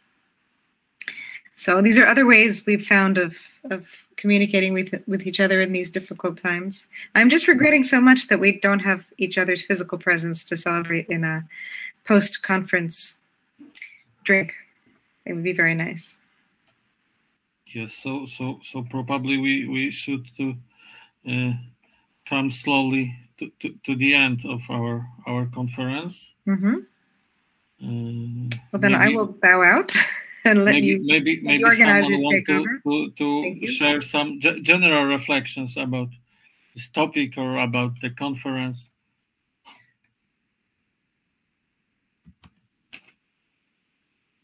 If not, I will maybe say a few words from organizers. For me, it was extremely interesting 2 days. I will definitely listen to all the papers once again, because I can miss something controlling organizational matters and defending against the child and the dragon. Meeting people fascinated Samizdat in unfortunately one virtual place was a great pleasure for me. I would be great if it happened again. It is difficult to summarize a conference in which so many issues arose. I can say that much has been written about Samizdat, but the conference has shown that there are still many threads waiting to be explored. I think that our conference showed that the future of research on Samizdat is, among others, in the transnational and comparative perspectives, in which digital tools can be extremely useful. I hope that we will soon be able to discuss plans of big research projects on Samizdat at the conference or workshop taking place in the real world. So finally, I would like to thank Petra Loučová very much for her work on this conference. On her behalf and on my own behalf, I would like to thank the people who manage our institutions for their kind approach to this initiative. Many thanks to Jesse Lebow and Piotr Ciślik for running 2 panels. We are very grateful to everyone who accepted our invitations to participate in the conference. We would also like to thank all participants of the discussion and the people watching the conference on YouTube channel. Thank you so much, and maybe Petra wants to say something also.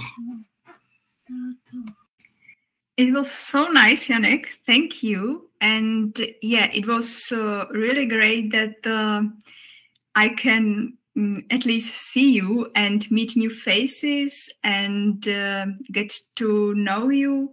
And I think every presentation was amazing and fascinating, and we got to know a lot of new information across our interests. And I hope that this wasn't the last event or last possibility where we met, and that will be possible to meet each other in the future in reality and probably have a beer together or whatever. Yeah, so of course we can think about future projects and meetings, because it was really helpful. Thank you to everyone. And of course, Janek, it was great to cooperate with you. Thank you so much. Thanks a lot, guys. It was, it was a great occasion to finally, connect texts one reads with the faces of the authors, at least. Yes. So, thanks a lot. Here's to next time. Thank you a lot for invitation and for very nice conference. Thank you. Goodbye. Yeah, thank you. See you soon. Bye. Bye, everyone. Bye, Petra. Hope to see you soon. Bye. Yes. Ciao, guys.